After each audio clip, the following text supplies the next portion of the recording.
Josiah Brennan's hands were buried in a dying girl's stomach when the Apache army appeared on the ridge. 50 warriors, maybe more. All of them watching him pull a bullet from their chief's youngest daughter. His fingers found metal.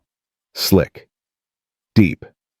The girl screamed, and her father held her down, tears cutting through the dust on his face. "Don't you dare stop," the oldest sister said. Her voice shook, but her eyes didn't. "Don't you dare." Josiah didn't stop. He hadn't touched a wound in 7 years. Swore he never would again. But some promises were made to be broken. If you want to see how one man's choice changed everything, subscribe now and stay until the end. Drop your city in the comments. I want to see how far this story travels. Josiah found the blood at dawn. Dark, wet, still warm when he touched it. The trail led straight to his grain shed. 2 sets of footprints dragged through the dirt beside it. Small feet, running feet. Feet that had stopped running right here on his land in his shed. He should have walked away, should have gone back inside, poured his coffee, pretended he hadn't seen a damn thing. Instead, he pushed the door open. 3 girls stared back at him. The oldest one moved first. She grabbed a broken piece of wood, swung it up like a club, put herself between him and the other 2. "Get back!" Josiah raised his hands. "Easy, I ain't gonna—" "I said get back." He stepped backward, slow, careful, let the morning light fall on his face so she could see he wasn't hiding nothing. "This is my land," he said. "My shed. I got a right to know who's bleeding all over it." The girl didn't lower the wood. Her arm was shaking not from fear, from blood loss. Her shoulder was soaked through the fabric of her dress, stuck to the wound like a second skin. Behind her, a second girl sat against the wall. Younger. Maybe 19-20. She had her arms wrapped around the third one, the youngest, who lay across her lap like a broken doll. The youngest one wasn't moving. "She alive?" Josiah asked. The oldest girl's jaw tightened. "She's breathing." "Barely from the look of it." "What happened to her?" "None of your business." "It became my business when you crawled into my shed." Josiah took a half step forward. The oldest girl raised the wood higher. He stopped. "Look, I ain't your enemy. But whoever put that hole in your sister, they still out there." Something flickered in the girl's eyes. Fear. Real fear, the kind that goes bone deep. "How many?" Josiah asked. 6, maybe 7. "Armed?" "What do you think?" Josiah's stomach dropped. 6 or 7 armed men tracking 3 wounded girls across open country. This wasn't a robbery gone wrong. This was a hunt. "How long you been running?" 6 days. 6 days. He let out a low whistle. "And the little one, when she get hit?" "Last night. Maybe 7 hours ago." 7 hours with a gut wound. Josiah knew exactly what that meant. He'd seen it 100 times during the war. Men who took bullets to the belly. Men who held their own insides and begged him to save them. Men who died anyway, because some wounds just couldn't be fixed. But some could. Some could if you got to them fast enough. If you had the right tools. If you were willing to do things that haunted you for the rest of your life. "I can help her," he said. The oldest girl laughed. It was an ugly sound. "You a white farmer in the middle of nowhere. You gonna help her? I was a surgeon, army, 4 years cutting bullets out of men who should have died." Josiah met her eyes. "I ain't touched a wound since the war ended. Swore I never would again. But your sister's gonna die in the next few hours if somebody don't operate. So you can keep pointing that stick at me, or you can let me try to save her life." The girl stared at him. Behind her, the middle sister spoke for the first time. "Winona." Her voice was quiet, steady. The kind of steady that comes from being the calm one when everyone else is falling apart. "Winona let him help. Chenoa, we don't know him. I know Ayanna's dying." Chenoa's arms tightened around the youngest girl. "I know we got nowhere else to go. I know those men are still out there, and they're gonna find us eventually." She looked up at Josiah. Her eyes were red-rimmed but dry. You really a surgeon? Was. Why'd you stop? Because I got tired of watching people die. Chenoa nodded slowly. Like that answer made sense to her.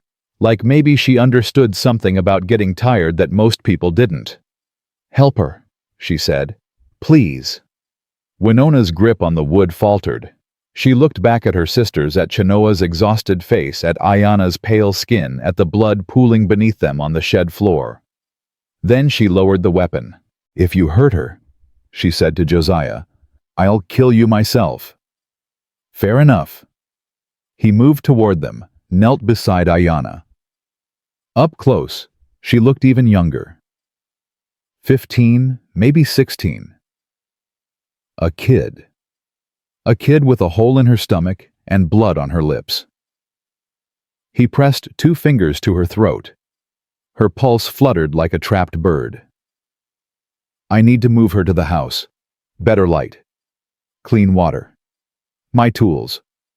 We can't go outside, Winona said. They'll see us. They ain't here yet. They will be. They always find us. Josiah was about to argue when he heard it. Horses. Distant, but getting closer. Coming from the east, same direction the blood trail came from. Winona's face went white. No, no, no, no. Back of the shed. Josiah pointed at a rotted board near the floor. That leads to a ravine. You take your sisters, you go through there, you run. We can't run anymore. Ayana can't. Then I'll carry her. Josiah scooped the girl up before Winona could protest. She was light. Too light. Like her body had already given up and was just waiting for permission to stop. Chenoa, help your sister. Move. Chenoa didn't hesitate. She grabbed Winona's arm, pulled her toward the back wall. The horses were closer now, close enough that Josiah could hear men shouting, spreading out, searching. He kicked the rotted board loose. The gap was barely wide enough for one person. Go, both of you, now. Chenoa went first, squeezing through into the ravine. Winona followed, then turned back, reached through the gap. Give her to me. Josiah passed Ayana through. The girl moaned a small broken sound that meant she was still alive, still fighting. There's rock formations 3 miles east, Josiah said. Good cover. Water nearby. Get there. Hide. I'll come find you. How? Winona's voice cracked. Those men. I'll figure it out. Go. She went. Josiah stood alone in the shed, listening to the horses get closer. His heart pounded. His hands shook. What the hell was he doing? He didn't know these girls. Didn't owe them anything. Could have just told the riders which way they went, washed his hands of the whole mess, gone back to his quiet life. But he'd seen the youngest one's face, seen the blood on her lips, seen the way her sisters held her like she was the only thing in the world worth protecting. He couldn't walk away from that. He couldn't. The shed door slammed open. A man stood in the doorway, tall, broad, scar running from his jaw to his ear, like someone had tried to cut his face in half and hadn't quite finished the job. Behind him, 5 more men spread out across Josiah's property, all armed, all watching. Well, well, the scarred man smiled, teeth like a dog's. Looks like we found ourselves a helper. Josiah kept his hands visible. Don't know what you're talking about. No. The man stepped into the shed, looked at the blood on the floor. 3 Lakota girls came through here, hurt, scared, probably begged you to hide 'em. He looked up at Josiah. Where'd they go? Ain't seen any girls. That right. The man crouched, touched the blood with 2 fingers. This blood's fresh, still warm, and you got it all over your hands. Josiah looked down. His palms were red. Ayana's blood from when he'd checked her pulse. Damn. Cut myself this morning, he said. Working on the fence. Funny, don't see no cuts on you. Healed fast. The scarred man stood. His smile was gone now. Let me explain something to you, farmer. Those girls belong to me. Bought 'em legal from an Indian agent 2 weeks ago. They ran. I want 'em back. He stepped closer. Now you can tell me where they went nice and easy. Or my boys can tear this place apart board by board until we find them ourselves. Either way, I'm leaving here with what's mine. They ain't property. Law says different. Law's wrong. The scarred man laughed. A philosopher. I like that. He drew a knife from his belt, long curved, meant for skinning animals, or people. But philosophy don't stop bleeding. Last chance. Where are they? Josiah's mind raced. 3 miles to the rock formations. The girls had maybe a 5-minute head start. If these men found the gap in the shed wall followed the ravine, he needed to buy time. All right, he said. I'll tell you. The scarred man's eyes narrowed. I'm listening. They went west, toward the river, said something about crossing before the water got too high. West. The man studied him. You sure about that? Watched 'em go myself. Oldest one was carrying the little one on her back. They were moving slow. You ride hard, you'll catch 'em before noon. A long pause. Then the scarred man turned to his companions. Dawson Miller, check the west trail. Rest of you search the property. Make sure our friend here ain't lying. 2 men rode west. The other 3 started tearing through Josiah's barn, his house, his corral. The scarred man stayed. You know what I think, he said, toying with the knife. I think you're buying time. I think those girls went the other direction, and you're hoping I'm stupid enough to fall for it.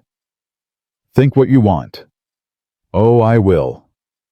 The man pressed the knife's flat edge against Josiah's cheek. Cold steel. Sharp edge. One wrong move and his face would match the man's. But just in case you're telling the truth, I'm gonna wait here with you. And if my boys don't find those girls by sundown... He smiled. Well, we'll have a real interesting conversation. Hours passed. The men searched everything. Turned over every barrel opened. Every door looked in every shadow. Found nothing. The scarred man sat on Josiah's porch, watching him with the patience of a snake, waiting for a mouse to make a mistake. Josiah's mind kept going to the ravine, to the 3 sisters hiding in the rocks, to Ayanna bleeding out while he sat here doing nothing. She couldn't have more than a few hours left, maybe less. He needed to get to her, needed his surgical tools, needed boss. One of the men came running from behind the barn.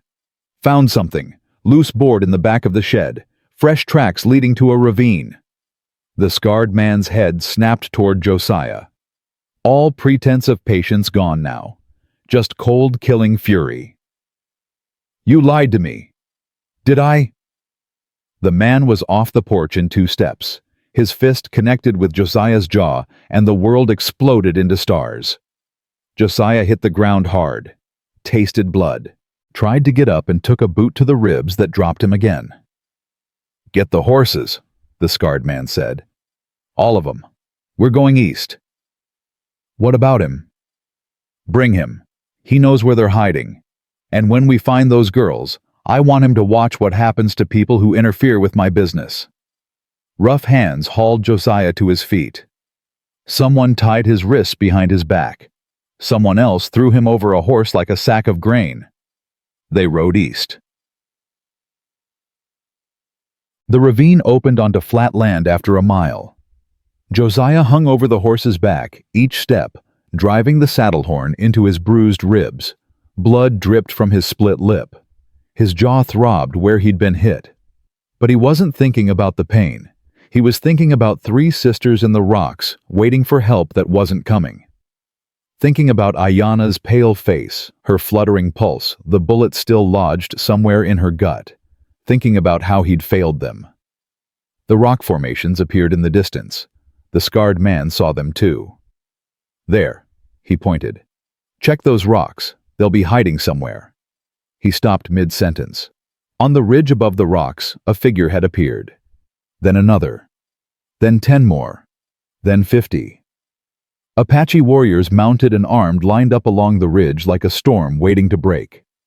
The scarred man pulled his horse to a stop. His men did the same, bunching up behind him, suddenly looking a lot less confident. "Well, shit," one of them muttered. The lead warrior rode forward.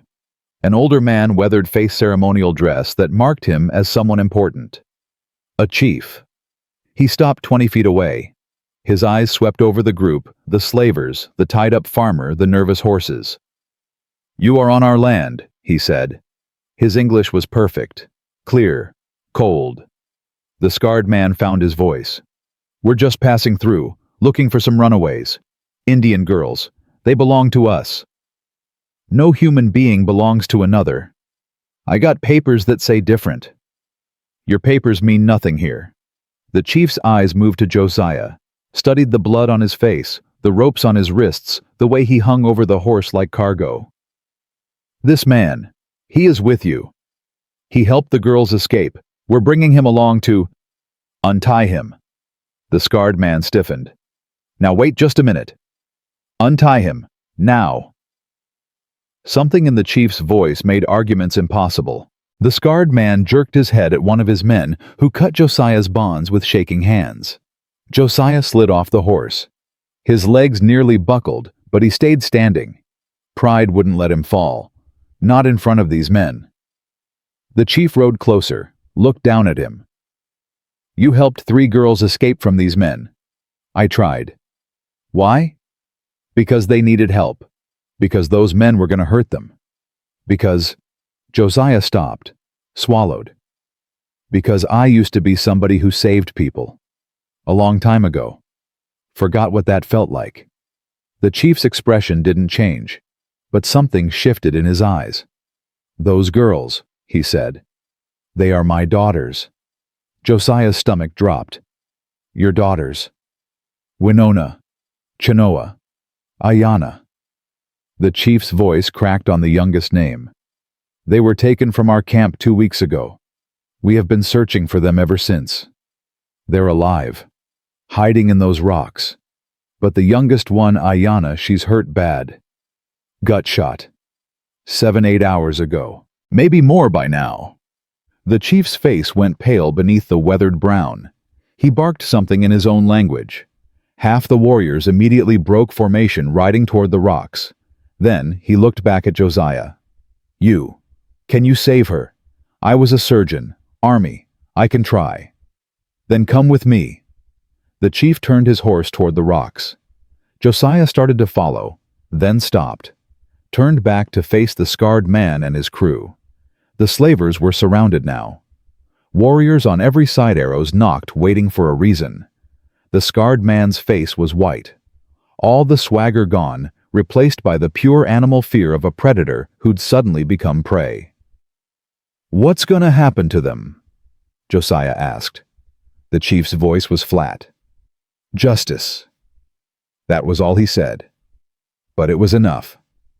Josiah followed him toward the rocks. They found the sisters in a narrow gap between 2 boulders. Chenoa saw them first.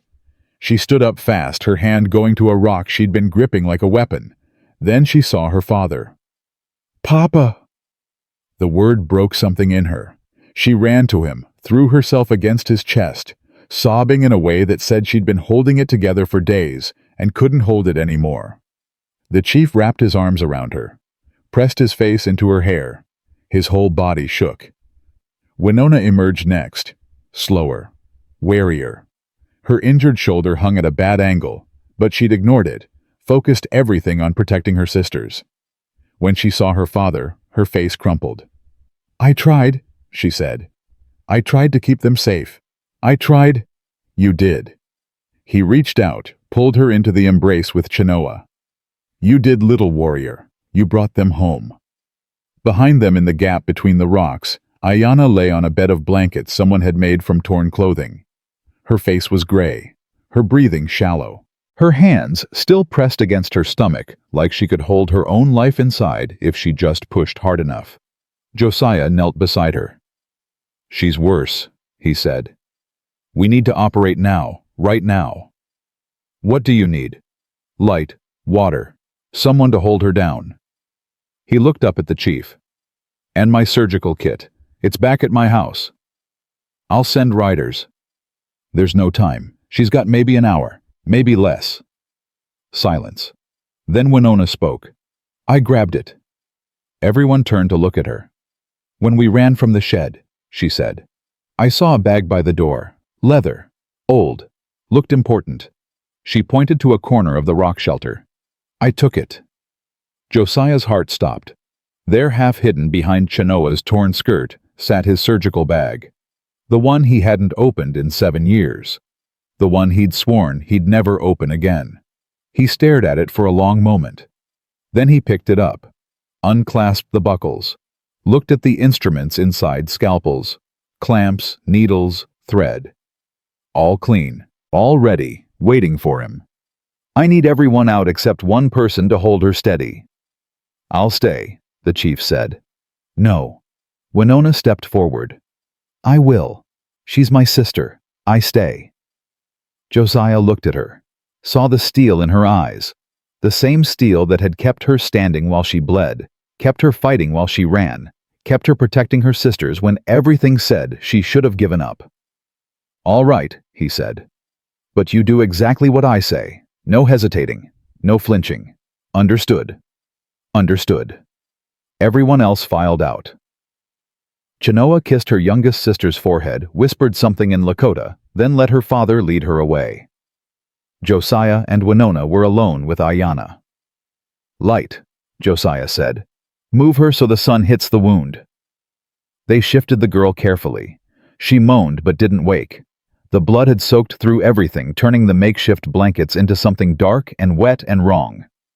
Josiah cut away the fabric around the wound, exposed the hole in her belly, small entry, no exit. The bullet was still inside. I'm gonna have to go in, he said. Find the bullet. Get it out. Stop the bleeding, close her up. It's gonna hurt her. She's gonna scream. You need to hold her arms and not let go no matter what.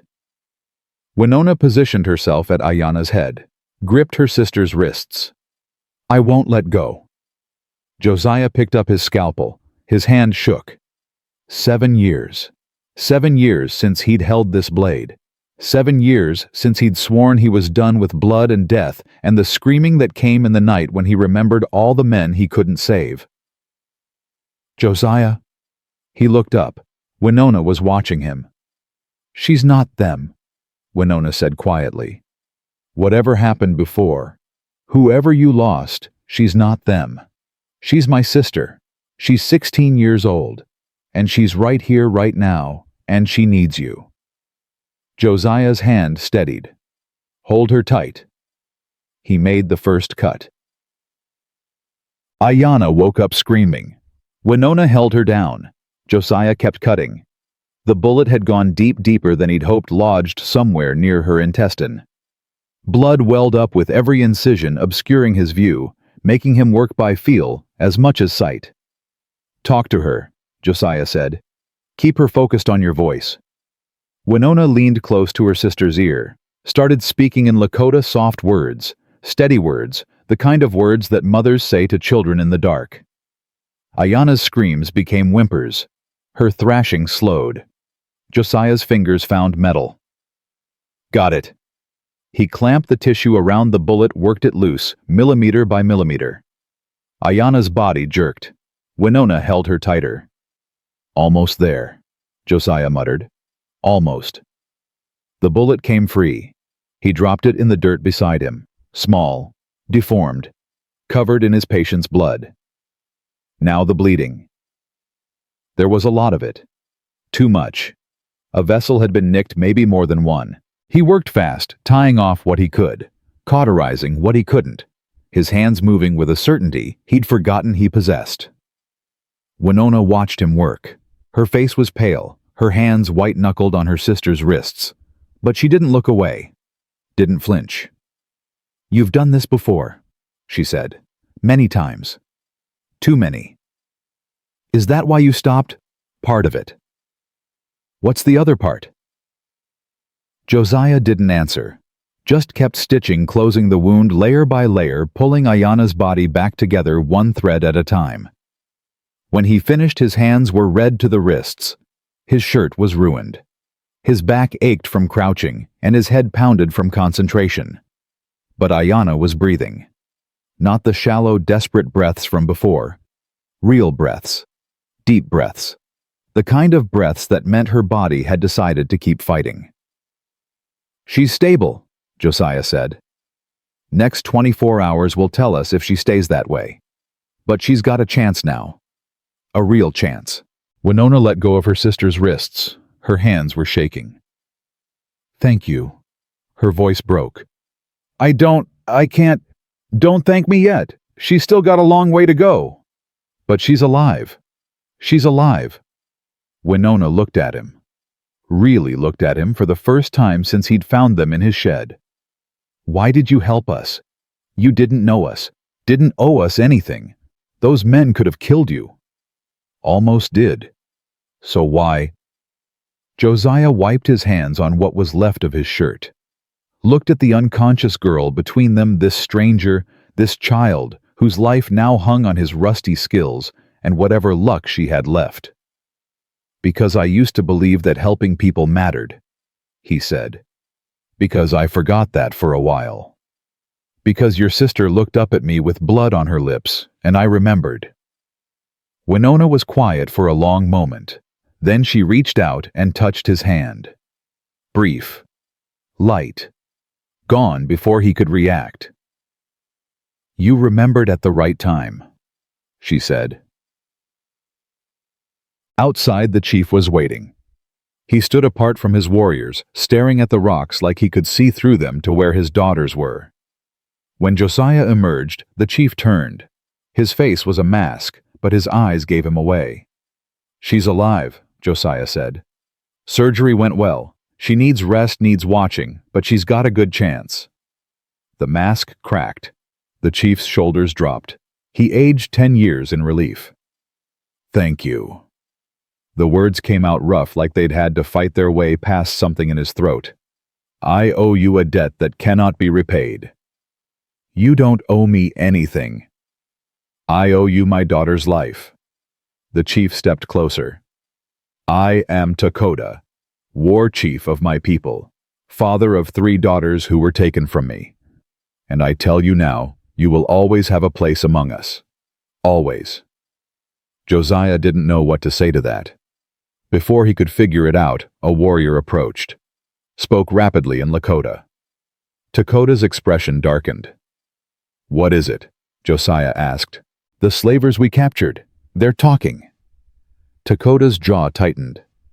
"The man with the scar, he's not the leader. Just a tracker. The real leader is someone else. Someone bigger." "Who?" "A man named Cornelius Blackwood, former army officer. Runs the largest slave ring in 3 territories." Lakota met Josiah's eyes. "And according to the tracker, Blackwood is already on his way here, with 30 more men." Josiah's blood went cold. "How long?" "They'll be here by morning." Behind them in the shelter, Ayanna slept. Chenoa sat beside her, holding her hand. Winona stood guard at the entrance, her injured shoulder forgotten, her eyes scanning the horizon for threats. 3 sisters, 3 daughters, 3 lives that Josiah had fought to save. And come morning, 30 men would arrive to take them back. Josiah stared at Lakota. 30 men, that's what the tracker says. And they'll be here by morning. Yes. Josiah ran a hand through his hair. His fingers were still sticky with Ayanna's blood. How many warriors you got? 53. So we're outnumbered. We are never outnumbered on our own land. Dakota's voice was hard, but Josiah caught something underneath it. Worry.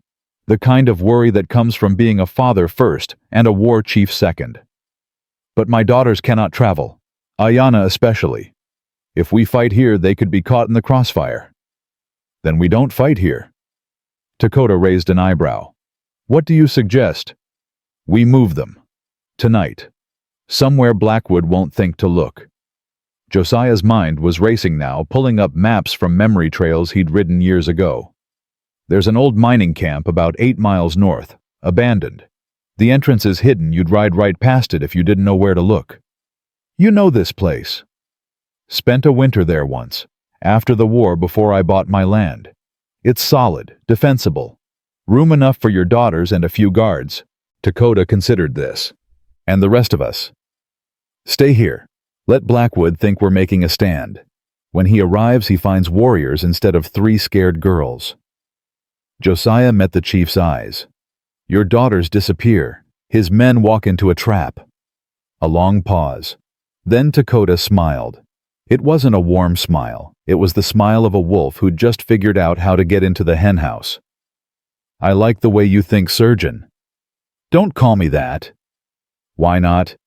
It's what you are. It's what I was. Lakota studied him for a moment. A man doesn't stop being what he is just because he wishes it. You proved that today. He turned toward the rock shelter. Come. We must tell my daughters. Winona didn't take it well. Absolutely not. She stood in front of her sisters, like a wall, her injured shoulder forgotten. We're not running again. We've been running for 6 days. I'm done running. This isn't running, Josiah said. This is strategy. It's hiding. It's keeping you alive. I can fight. Give me a weapon I can... You can barely lift your arm. Josiah stepped closer. I've seen your shoulder. The wound's deep. You swing a weapon, you tear it open worse. You'll bleed out before the fight's half done. Winona's jaw tightened. I don't care. I do. The words came out before Josiah could stop them. Winona stared at him. Something flickered in her eyes. Surprise, maybe. Or something else. Lakota cleared his throat. My daughter, the surgeon is right. You cannot fight. Not tonight. Not tomorrow. He moved to her, put his hands on her shoulders. I need you to protect your sisters. That is your fight. That is where I need you. Papa, Winona. His voice softened. You brought them this far. You kept them alive when anyone else would have failed. But this next part, let me handle it. Let me be their father again. Let me protect all of you. Winona's eyes filled with tears she refused to let fall. What if you don't come back? Then you lead them home. You've already proven you can. She crumbled. Just for a second, just long enough to press her forehead against her father's chest to let him hold her like she was small again, like the world hadn't spent 6 days trying to break her. Then she pulled back, wiped her eyes, straightened her spine. Fine, we go to the mining camp, but when this is over, you're going to teach me to fight properly. None of this stay back and let the men handle it nonsense. Lakota laughed. Agreed. Chenoa had been quiet through all of this. She sat beside Ayanna, holding her sister's hand, watching the conversation with eyes that missed nothing. Now she spoke. I'm going with the warriors. Everyone turned to look at her. Chenoa. Winona started. No, listen to me. Chenoa stood. She was smaller than Winona, softer looking, but there was something in her face that made Josiah pay attention. I know these men. I spent 2 weeks as their prisoner. I know how they think, how they move, what they're afraid of. She looked at her father. You want to set a trap, I can help you bait it. Out of the question, Lakota said. Papa, I'm not asking permission. You're my daughter. And I'm also the one who watched them kill 3 women from the Cheyenne camp. I'm the one who heard them laughing about it afterward. Chenoa's voice didn't shake. It should have, but it didn't. I want them to pay. All of them. And I want to see it happen. Silence. Josiah looked at this girl, this quiet, steady, overlooked middle child, and saw something he recognized. Something he'd seen in the mirror during the war in the faces of men who'd witnessed too much to ever be innocent again. She wasn't asking to fight because she was brave. She was asking because she needed to. Because something inside her wouldn't heal until she faced the men who'd broken it. Let her come, Josiah said. Lakota whirled on him. You have no right. I have the right of someone who knows what she's feeling. I've been there. I've been exactly where she is right now. Josiah held the chief's gaze. You can lock her up, keep her safe, force her to hide in that mining camp. But she'll never forgive you. And worse, she'll never forgive herself. She could be killed. She could. But she'll die inside if you don't let her do this. Josiah looked at Chenoa. Keep her back from the fighting. Let her watch. That's all she needs to watch justice happen, to know it's real. Chenoa's eyes met his. Grateful. Understanding. Lakota was silent for a long time. Finally, he sighed. You are more trouble than both your sisters combined. I know, Papa. If anything happens to you, it won't. I'll stay back. I promise. Lakota pulled her into a hug. Tight. Fierce. The kind of hug that says everything words can't. When he let go, his eyes were wet. All right, he said, his voice rough. We move tonight. They waited until full dark. Josiah helped carry Ayanna. She was still unconscious, but her breathing was strong, her pulse steady. A good sign. The best they could hope for. Winona walked beside him, her good hand resting on her sister's arm, like she could protect her from anything just by touching her. The mining camp, she said quietly. You really spent a winter there. I did. Why?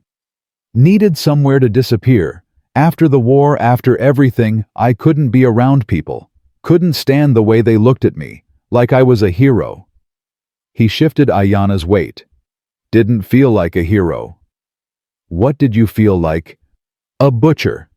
A man who'd spent 4 years cutting people open and sewing them back together and couldn't remember anymore why it was supposed to matter. Winona was quiet. But it did matter, she said finally. Today, with Ayanna. That mattered. Maybe. Not maybe. Definitely. She touched his arm, stopped him. Josiah, look at me. He did. My sister is alive because of you. Whatever you feel about who you were, whoever you think you failed before, she's alive. Right now, because you chose to help us.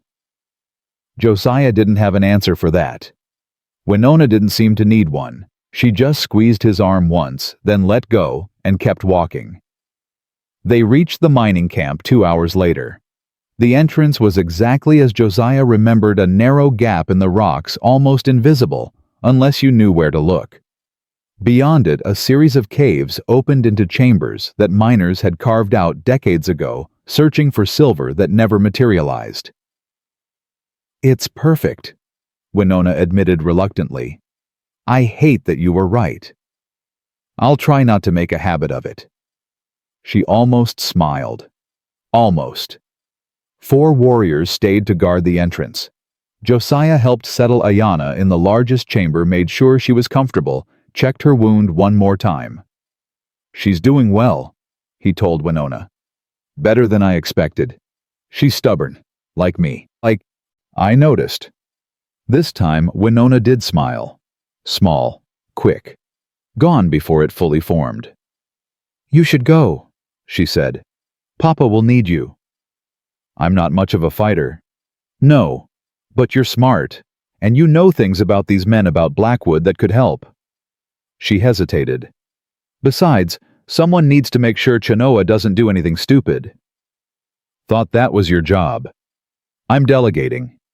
She looked at him, really looked at him the way she had after the surgery. Come back, when it's over. Come back here. Why? Because I want to thank you properly. When Ayanna's awake, when we're not running anymore, I want my sister to meet the man who saved her life. Josiah felt something shift in his chest, something that had been frozen for a very long time. I'll come back, he said. Promise. Promise. He left before he could say anything else, before he could think too hard about what that promise meant, or why making it had felt so important. Lakota's warriors had set the trap well. By the time Josiah caught up with them, the ravine had been transformed into a killing ground. Archers positioned on the ridges above, hidden among rocks and brush. Warriors waiting in the shadows below, ready to close the exits once Blackwood's men rode in. The captured slavers, the scarred tracker and his crew, had been moved to a secure location. They'd talk again before this was over. Josiah was sure of that. He found Lakota standing at the head of the ravine, staring east into the darkness. How long? Josiah asked. Scout says they're 3 hours out, moving slow. They don't know we're here. Good. Is my daughter settled? Both of them. Ayana's stable. Winona's standing guard like she expects the whole U.S. Army to come through that cave entrance. Dakota smiled slightly. That sounds like her. She wanted me to come back. Make sure Chenoa stays safe. And will you? I'll try. Dakota turned to face him fully. You're a strange man, Josiah Brennan. You say you're not a surgeon, but you saved my daughter. You say you're not a fighter, but you risked your life against armed men to help strangers. You say you wanted to disappear, but here you are in the middle of someone else's war. I didn't plan any of this. No, but you didn't run from it either. Dakota studied him. What do you want, surgeon, when this is over? What do you want? Josiah thought about his farm, his quiet life, the 7 years he'd spent trying to forget who he used to be. I don't know anymore, he admitted. I thought I knew. This morning I knew exactly what I wanted: to be left alone, to not feel anything, to just exist. He shook his head. Now I'm not sure that was ever really living. It wasn't. Dakota's voice was gentle. Surviving and living are not the same thing. You were surviving. Today you started living again. Feels more like I started bleeding again. That's what living is, bleeding, hurting, caring about things that can be taken from you. Dakota put a hand on his shoulder. It's worth it. The pain, the risk, it's worth it. Before Josiah could respond, a warrior appeared at Dakota's side, spoke rapidly in Lakota. Dakota's expression changed. They're early, less than an hour away now. How many? 32, plus the leader. Blackwood. Yes, he rides at the front. Dakota's jaw tightened. Arrogant. He thinks we don't know he's coming. Let's use that. They took their positions. Josiah found Chenoa near the back of the ambush line, crouched behind a boulder with 2 warriors flanking her. She looked calm. Too calm. You okay? He asked. I'm fine. You don't have to do this. Yes, I do. She met his eyes. You said it yourself. I need to see justice happen. I need to know it's real. Justice and revenge aren't the same thing. I know. She paused. But tonight maybe they can be both. Josiah didn't argue. He just settled in beside her and waited. The horses came first. Josiah heard them before he saw them. Hooves on hard ground, the clink of metal men talking in low voices. Confident voices. The voices of men who'd done this 100 times and never once faced consequences. Then they appeared at the mouth of the ravine. 32 riders spread out in a loose formation. Armed. Dangerous. And at their head, a man Josiah recognized immediately, even though he'd never seen him before. Cornelius Blackwood sat his horse like a man who owned the world. Tall, silver-haired, wearing clothes that cost more than everything Josiah had ever owned combined. His face was handsome in a cold way. Sharp features, pale eyes, the kind of smile that made you want to check if you still had your wallet. He looked like a gentleman, a businessman, a man who'd be welcome at any dinner party in any city in the country. But his eyes told a different story. Dead eyes, eyes that saw human beings as numbers on a ledger sheet. Spread out, Blackwood ordered. His voice was cultured, educated. Find the tracker. He should have reported back hours ago. His men fanned out through the ravine. Dakota waited. 10 men inside. 15. 20. Blackwood rode in last, still confident, still unaware. Dakota gave the signal. Arrows flew. The first volley dropped 8 men before they knew what was happening. The second volley took 6 more. By the time Blackwood realized it was an ambush, half his force was dead or dying. Retreat, he screamed. Get out! Get! Warriors rose from the shadows blocking the exits. More arrows. More men falling. Horses screaming, throwing their riders, trampling the bodies beneath them. Blackwood wheeled his horse looking for an escape. Found none. Lakota stepped into his path. "Going somewhere!" Blackwood's face went white. He drew his pistol, fired. Missed. Tried to fire again and found himself surrounded by warriors with arrows aimed at his heart. "I'm an American citizen." His voice cracked. "You can't do this. There are laws. There are no laws that protect men who steal children." Lakota's voice was ice. "There are no laws that save men who sell human beings like cattle. I have rights. You have nothing."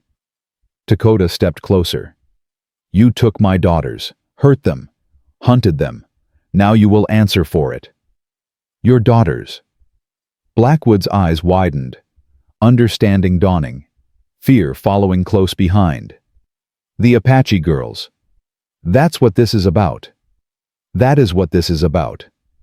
Look, let's be reasonable. Those girls, I can compensate you. Whatever you want. Money, horses, whatever." Lakota hit him. The blow knocked Blackwood off his horse. He hit the ground hard, scrambled backward, blood streaming from his split lip. "My daughters are not for sale." "Wait, please. I can give you information, names, locations, everyone involved in the trade. I can bring the whole operation down." "I already have that information. Your tracker talked." Lakota drew his knife. "You have nothing left to offer me." Blackwood's face crumbled.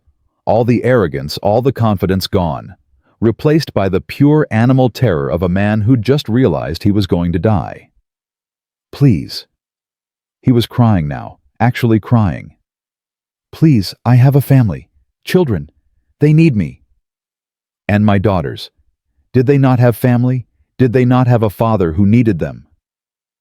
Lakota's voice broke, just for a moment. "You stole them from me. You hurt them. You would have sold them to men who would have used them until there was nothing left to use. I didn't know.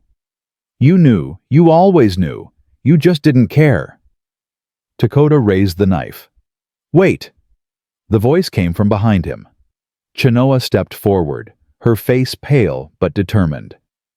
"Chenoa, go back." "No, Papa. Listen to me." She walked past her father, stopped in front of Blackwood, looked down at him with an expression Josiah couldn't read. "You remember me?" Blackwood stared at her. I don't." "No, you don't. Because I was just cargo to you. Just another girl to be bought and sold." Chenoa crouched down so she was at eye level with him. "But I remember you. I remember everything. The things you said. The things you did. The women you killed when they stopped being useful. I never. 3 Cheyenne women, 40 miles east of here. You shot them because they were too sick to travel. Said it was cutting losses." Chenoa's voice was steady, calm, terrifying in its calmness. "I watched you do it. I was in the wagon, and I watched through the canvas, and I promised myself that someday I would see you pay." Blackwood had nothing to say. Today is someday. Chenoa stood, looked at her father. "Don't kill him quick. He doesn't deserve quick." Then she turned and walked away. Josiah caught up with her at the edge of the ravine. "You okay?" "No." Her voice finally shook. "But I will be."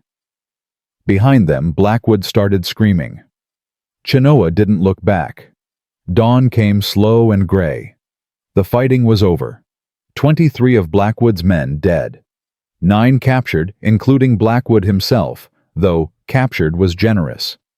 The man was barely conscious, barely human anymore. Lakota's warriors had been thorough.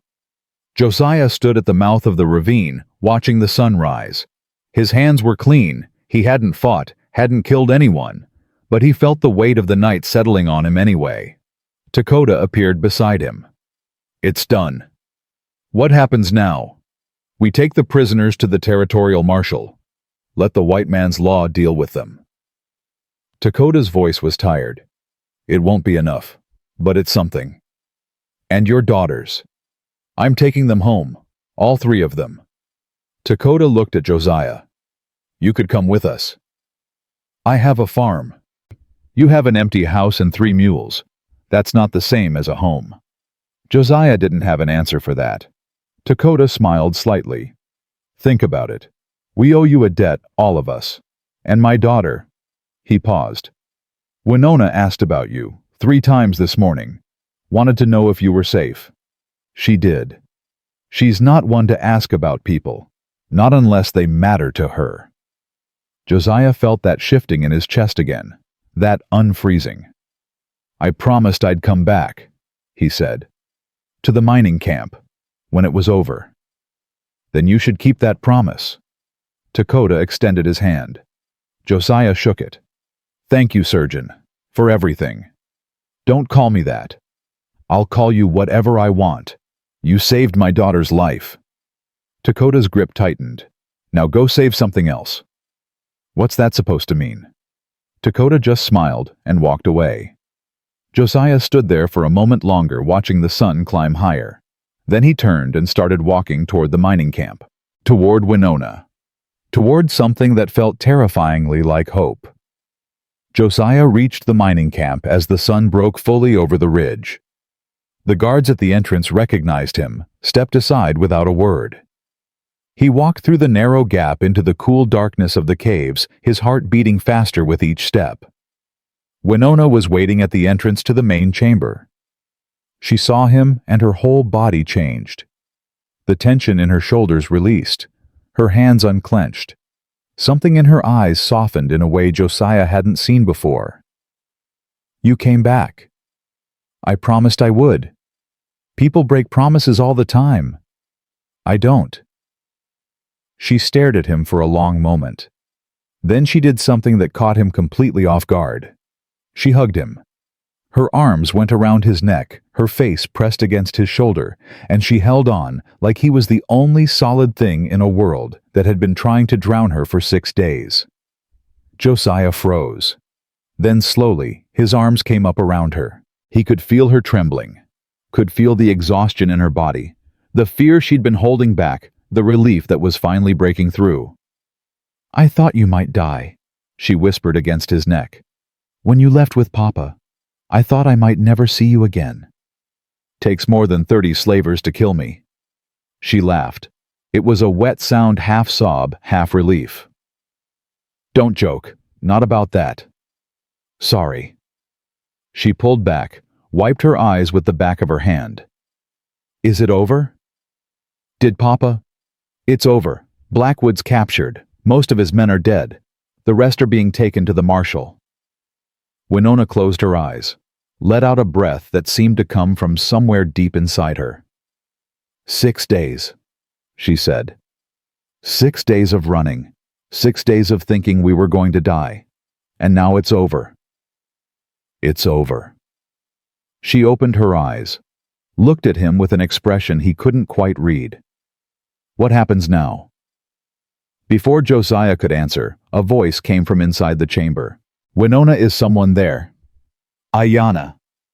Winona's face transformed. She grabbed Josiah's hand, pulled him into the chamber.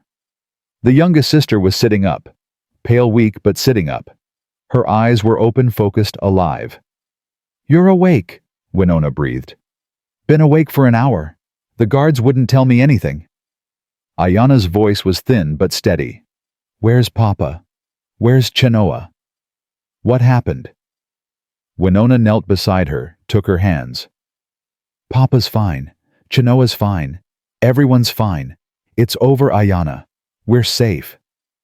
Ayanna's eyes filled with tears. "Really? Really?" The sisters embraced carefully because of Ayanna's wound, but fiercely. Josiah watched them hold each other, watched Winona's shoulders shake with silent sobs, watched Ayanna cry openly for the first time since he'd met her. After a moment, Ayanna looked up, saw Josiah standing there. "Who are you?" Winona pulled back, wiped her face. "This is Josiah. He's the one who saved your life." "Saved my—" Ayanna's hand went to her stomach, to the bandages wrapped around her middle. "You're the surgeon. Was. A long time ago. The guard said you cut a bullet out of me while I was awake." You screamed a lot. Ayana stared at him. Then unexpectedly she laughed. I bet I did. I've always been loud. That's an understatement, Winona muttered. Shut up. I almost died. Ayana looked at Josiah again, her expression turning serious. Thank you for what you did. Winona said you didn't have to help us, said you risked everything. Your sister has a tendency to exaggerate. No, she doesn't. That's Chenoa. Ayana smiled weakly. Winona only tells the truth, even when it hurts. Josiah didn't know what to say to that. He's shy, Winona said. Can't take a compliment. I'm not shy. You're blushing. I'm not. Josiah stopped. His face was warm. Damn it. I need some air. He turned and walked out of the chamber before either sister could say anything else. Winona found him outside the cave entrance 10 minutes later.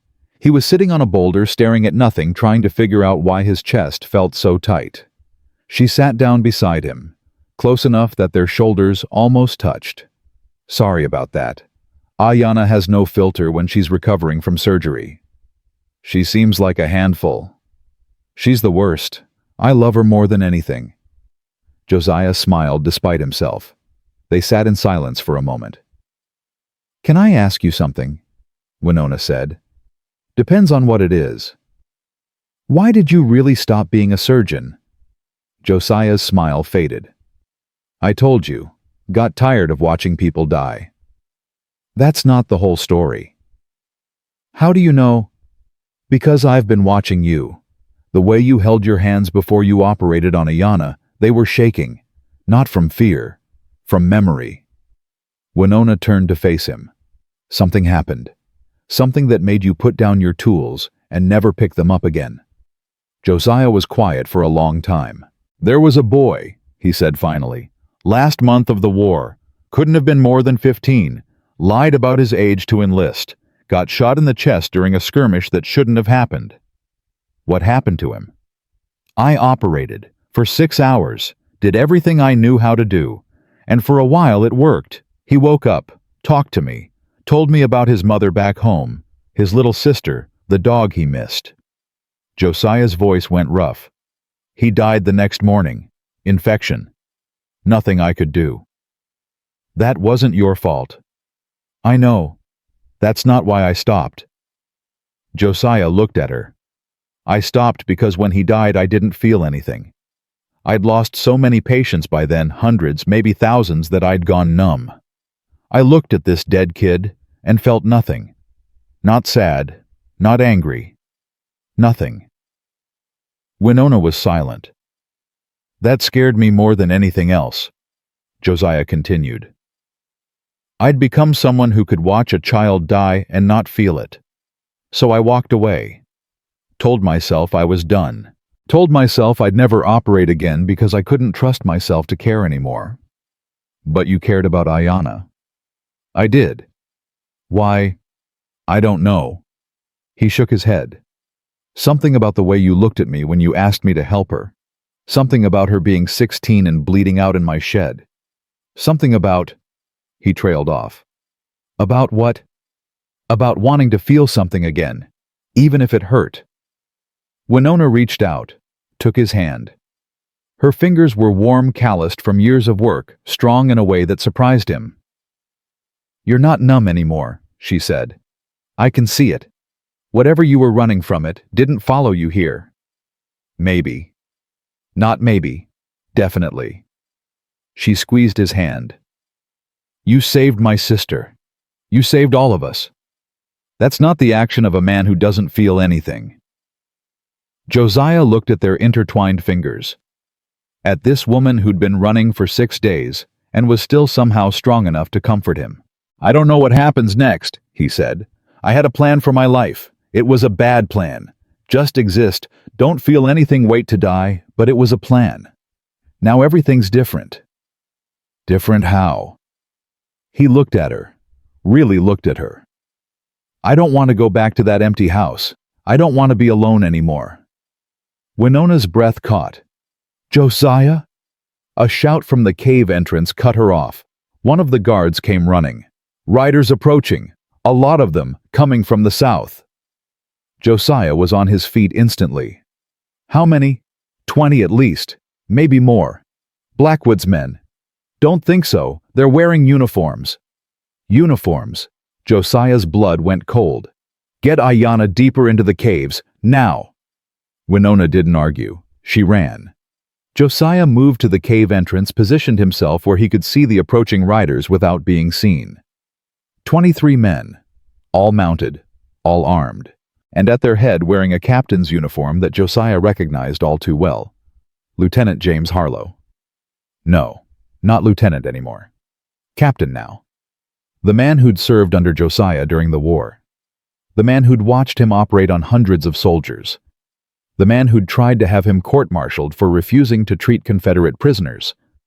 The man who hated him more than anyone else alive. Harlow stopped his horse 50 yards from the cave entrance. His voice carried across the distance. Josiah Brennan, I know you're in there. Josiah didn't move. Come out and talk, or I'll assume you're harboring fugitives and act accordingly. Fugitives. Josiah's mind raced. How did Harlow know he was here? How did Harlow know about any of this? Then it clicked. The corrupt Indian agent, the one who'd sold Winona and her sisters to Blackwood in the first place. He must have been military, must have connections, must have sent word when his profitable arrangement fell apart. Josiah stepped out of the cave. Harlow smiled when he saw him. It wasn't a pleasant smile. There you are, been a long-time surgeon. Not long enough. Still as charming as ever. Harlow dismounted, walked closer. I heard an interesting story this morning about an Apache war chief who ambushed a group of legitimate businessmen, killed most of them, tortured the leader. Those legitimate businessmen were slavers. They kidnapped 3 girls and were going to sell them. That's not what my reports say. Your reports are wrong. My reports come from a federal Indian agent, a representative of the United States government. Harlow's smile widened. And according to him, those girls were purchased legally. Proper paperwork and everything. Which means the Apache who attacked the buyers committed murder, and anyone who helped them is an accessory. That's insane. That's the law. Harlow stepped closer. Now. I'm going to need you to hand over those girls. They're federal property, technically. Need to be returned to their rightful owners. They're not property. They're people. They're Indians. The law sees them as wards of the state, and the state has decided they belong somewhere else.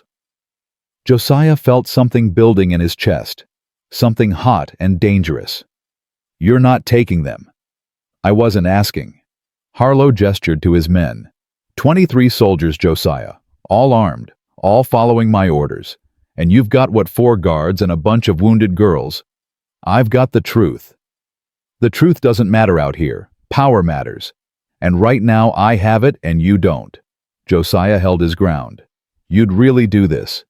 Take 3 girls who've already been through hell and hand them back to the men who hurt them. I'd do a lot worse to watch you suffer.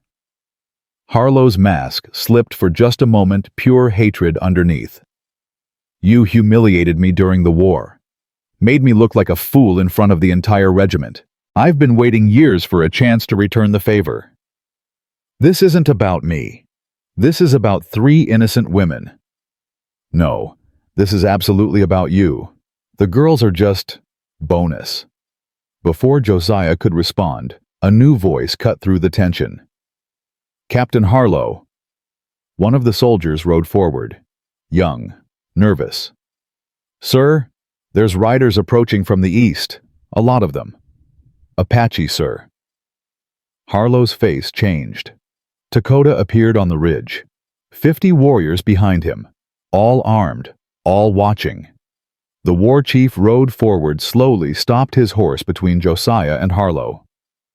Captain, his voice was ice, you are on my land. This isn't your land. This is United States territory. This is my land. It has been my land for generations. It will be my land long after you and your soldiers are dust. Dakota's eyes never left Harlow's face.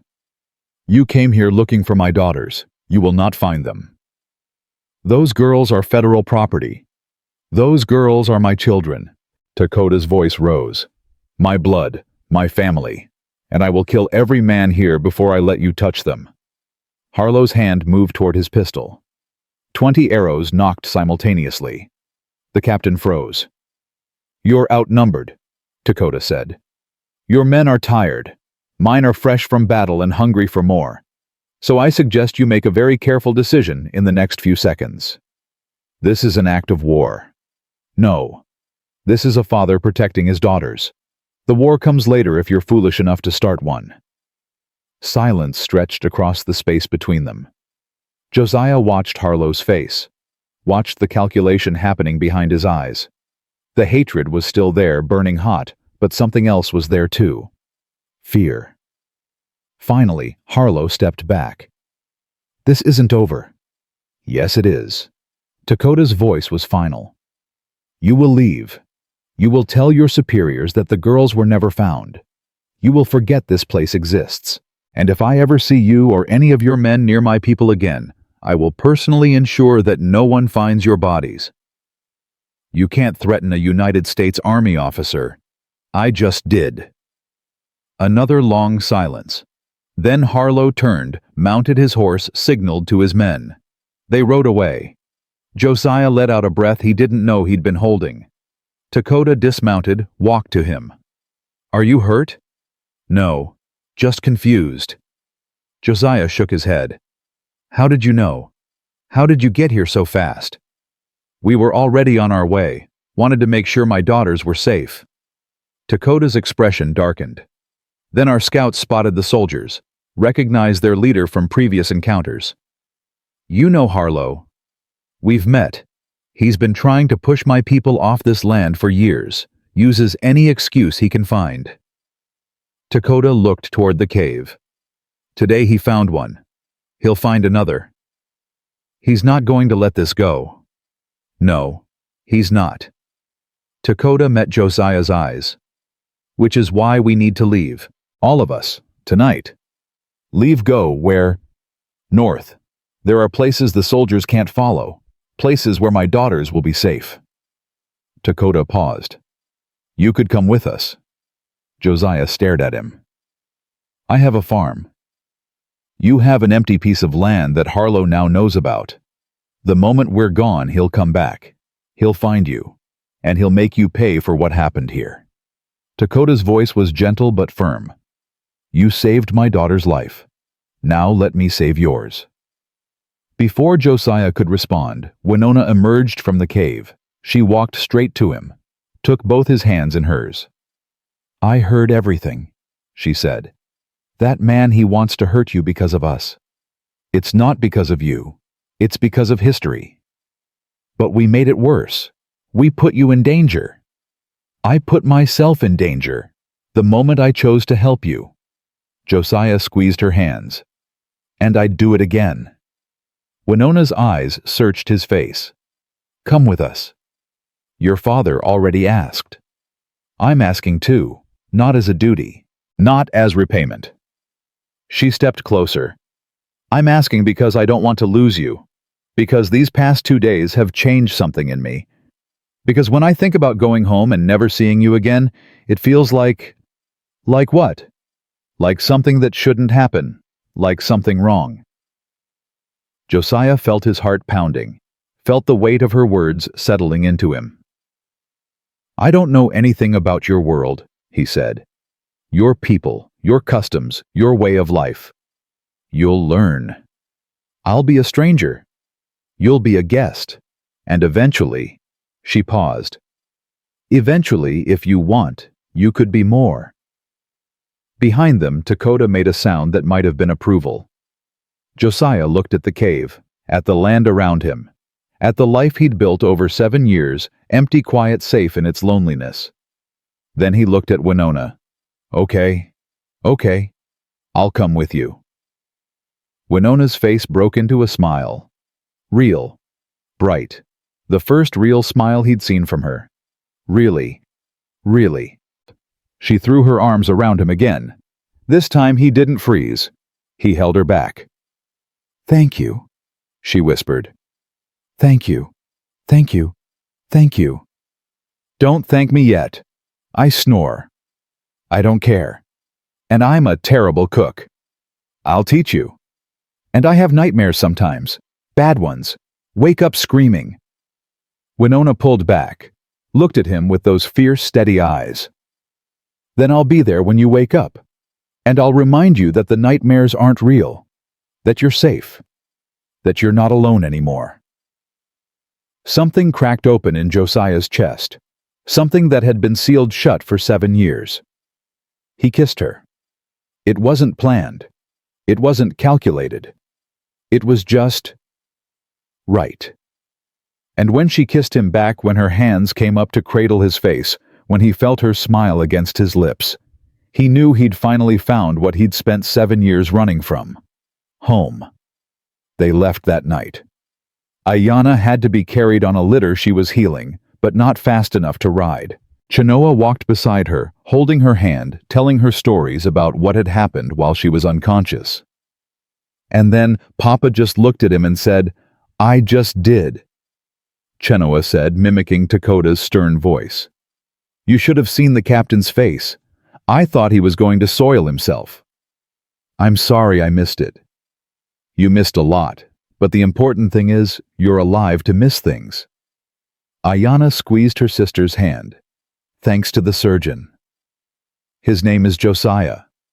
"I know, but the surgeon sounds more romantic. Winona's obviously in love with him. I want to make it sound good when I tell the story. You're impossible. I almost died. I'm allowed to be impossible." Josiah walked beside the litter close enough to monitor Ayanna's condition. Winona walked on his other side, their shoulders brushing occasionally. "She's going to be fine," Winona said quietly. "Thanks to you." "She's going to be fine because she's stubborn. Also thanks to you. You gave her stubbornness something to hold on to." Dakota rode at the head of the column. His warriors spread out around them, watching for threats, protecting the family they'd fought so hard to recover. As the night deepened and the stars came out, Josiah looked up at the sky. 7 years ago, he'd watched these same stars and felt nothing. Just empty space. Just cold light. Now they looked different. Now they looked like possibilities. "What are you thinking?" Winona asked. "That I made the right choice." "Which choice?" "All of them." He looked at her. "Helping you in the shed. Saving Ayanna. Coming with you tonight. That's a lot of right choices for one day. I've got years of wrong ones to make up for." Winona smiled, took his hand. "Then you'd better start now." They walked together through the darkness, toward a future neither of them could predict, toward a life neither of them had imagined. Behind them, the past faded into shadow. Ahead, something new was waiting.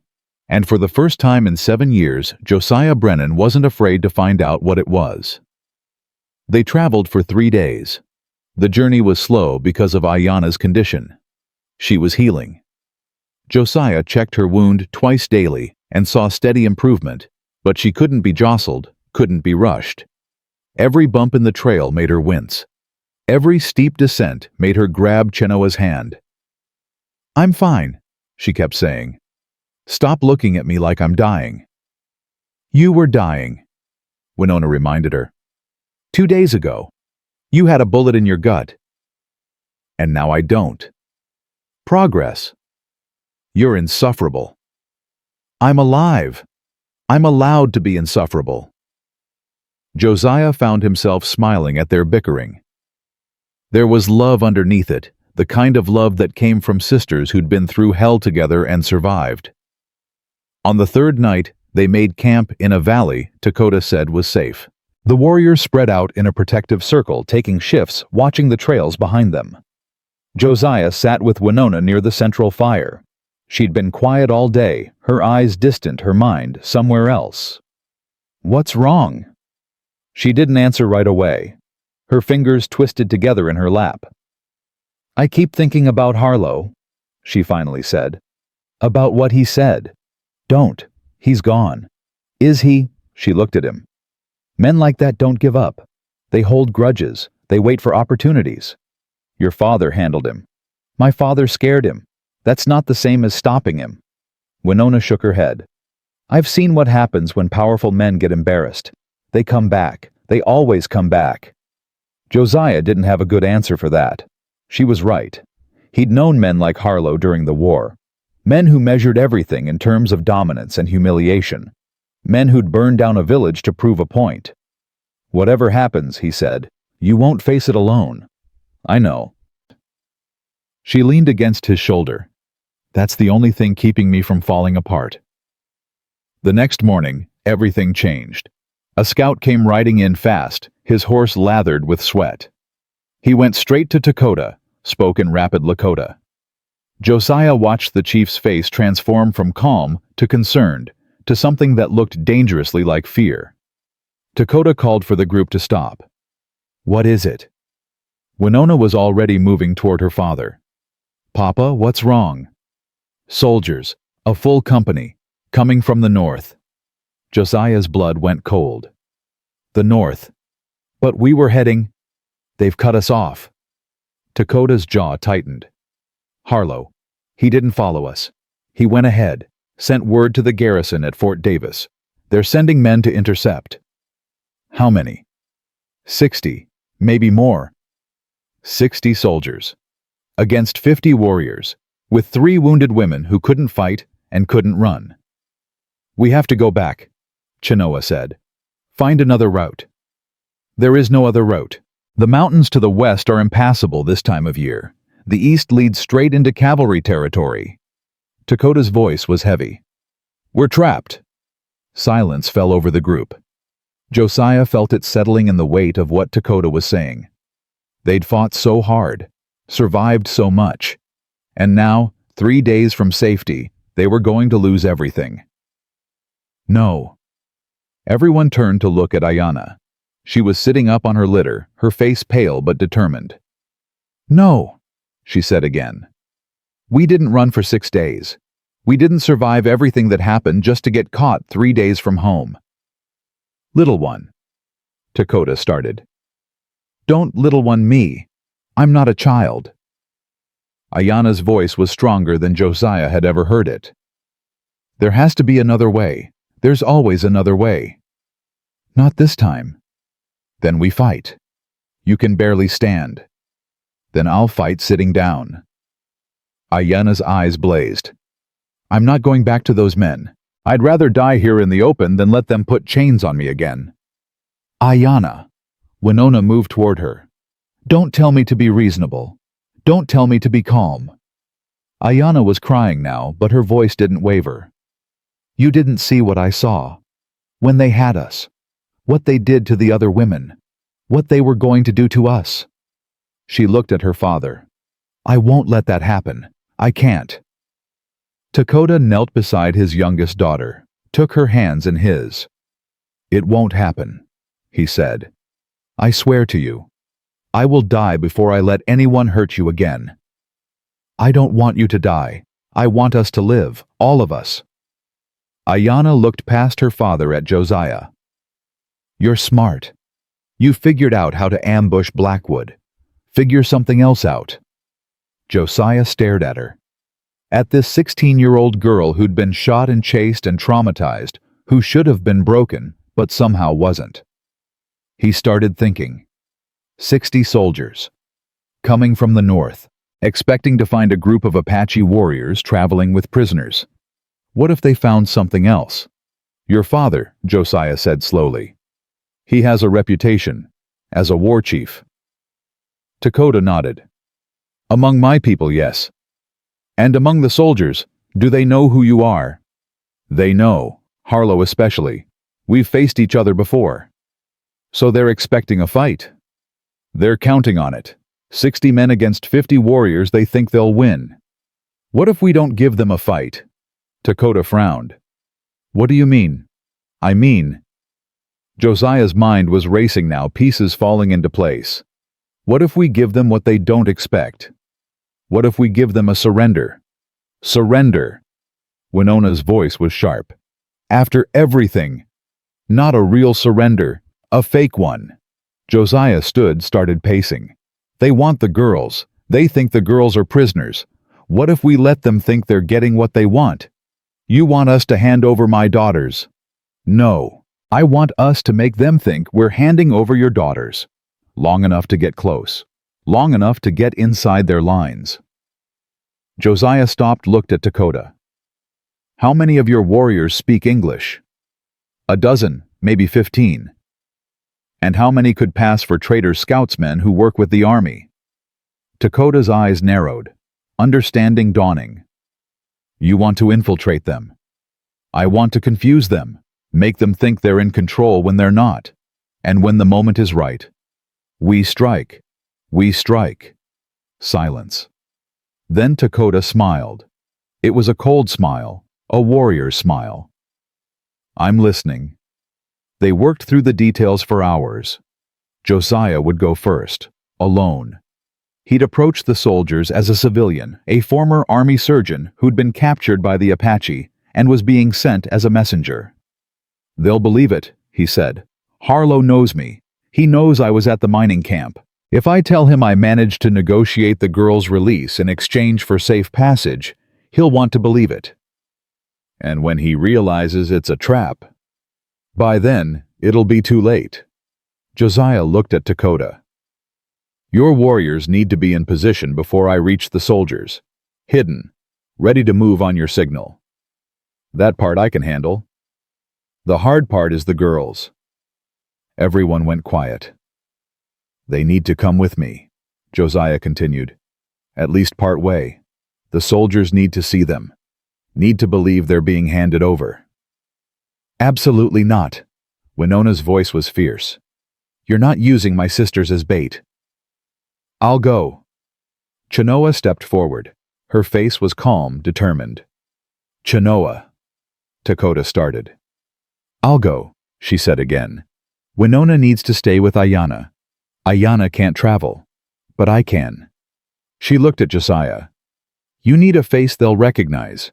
A girl who looks like she's been through what we've been through. That's me. It's too dangerous. Everything is dangerous. But this...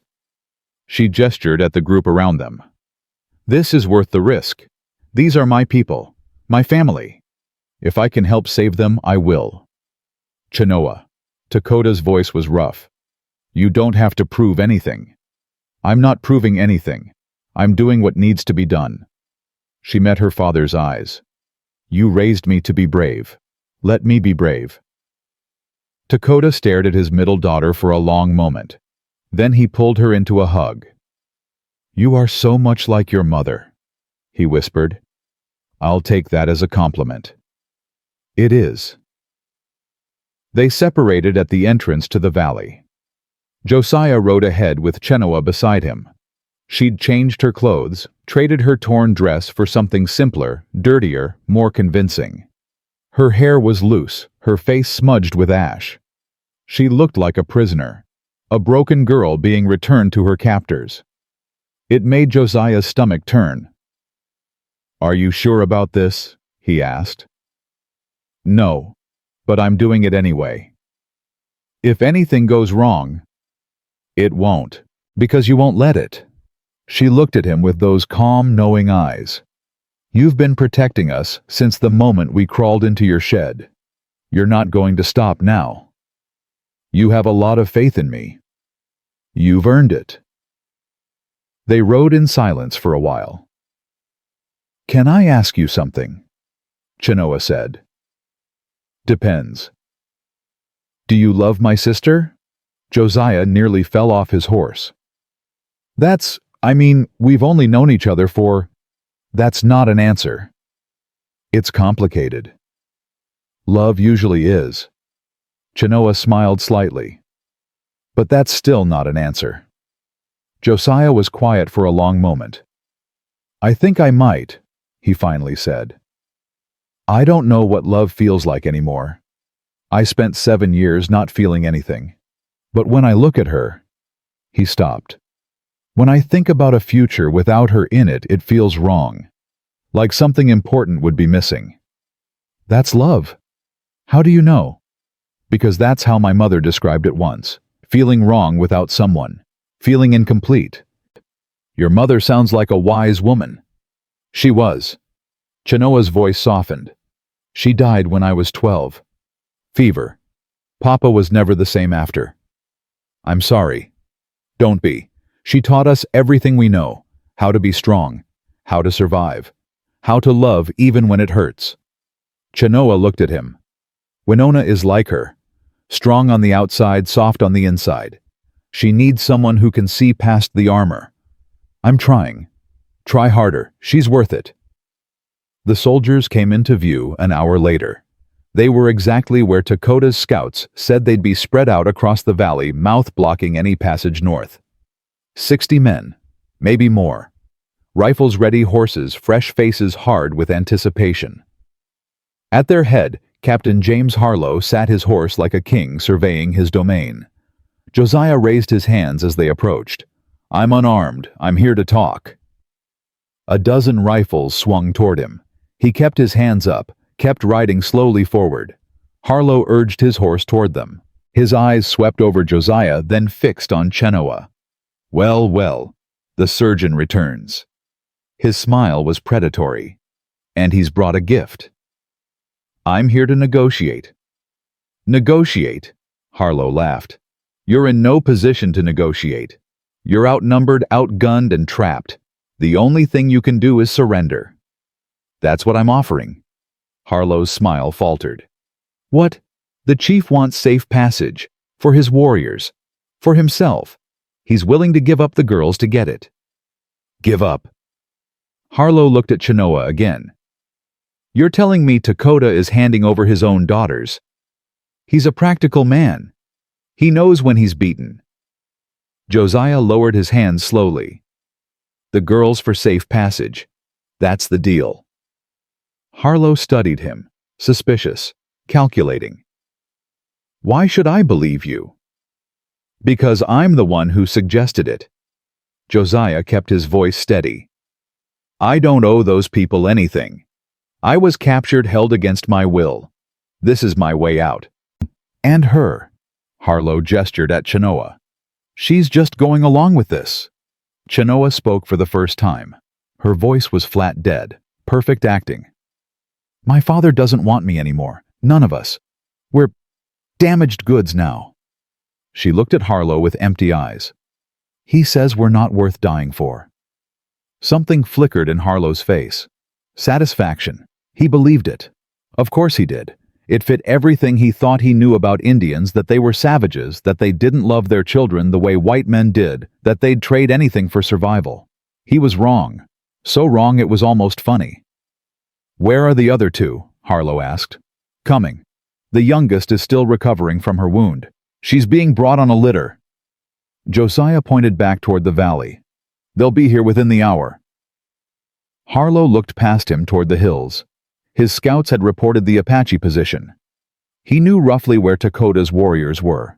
What he didn't know was that half of them had moved during the night, repositioned themselves in the rocks above the valley, ready to rain arrows down on his men the moment Lakota gave the signal.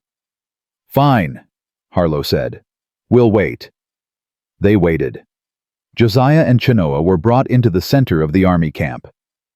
Soldiers surrounded them, watching with a mixture of curiosity and contempt. Chenoa played her part perfectly. She sat hunched, defeated, not meeting anyone's eyes. The soldiers looked at her like she was an animal, a trophy. Josiah wanted to kill all of them. You seem tense, surgeon.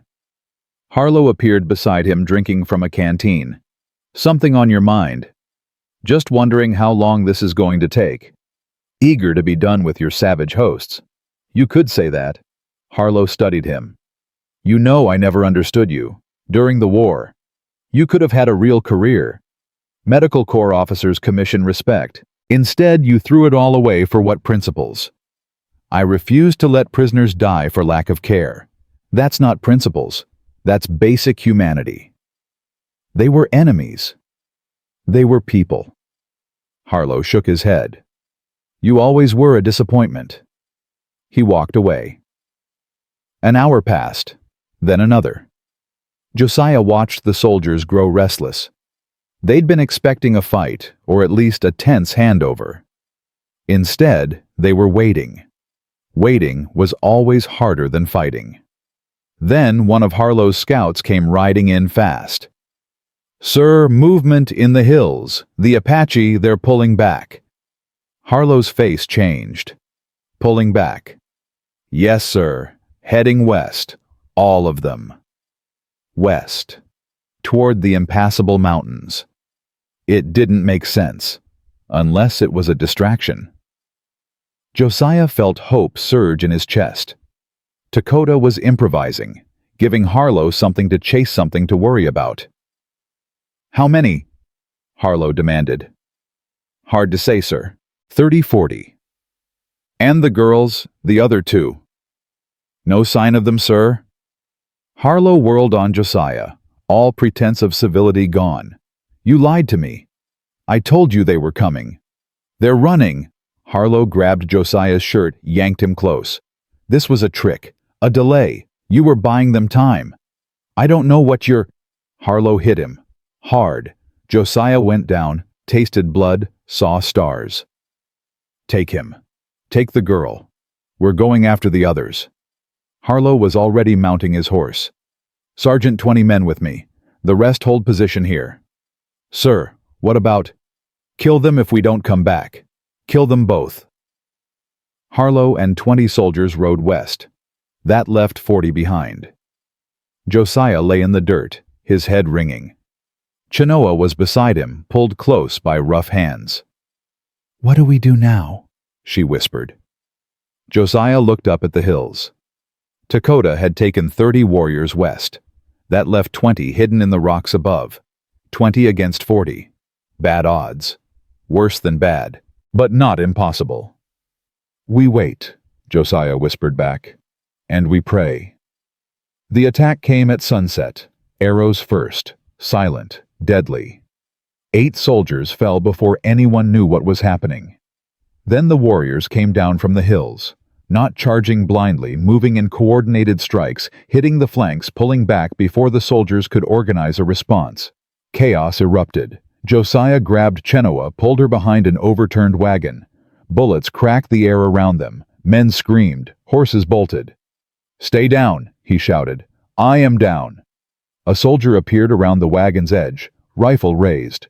Josiah moved on. Instinct grabbed the barrel, shoved it aside, drove his elbow into the man's face. The soldier went down. Josiah took the rifle. "Can you shoot?" he asked Chenoa. "My father taught all of us." He handed her a pistol from the fallen soldier's belt. "Then shoot." They fought. It wasn't pretty. It wasn't heroic. It was desperate, ugly, terrifying, exactly what combat always was. Josiah fired at shapes in the darkness, prayed he was hitting enemies instead of allies, kept Chenoa behind him, kept moving, kept surviving. The warriors pressed their advantage. The soldiers, leaderless and confused, started to break. Some fled. Some surrendered. Some died where they stood. By the time full dark fell, it was over. 23 soldiers dead. 12 captured. The rest scattered into the night.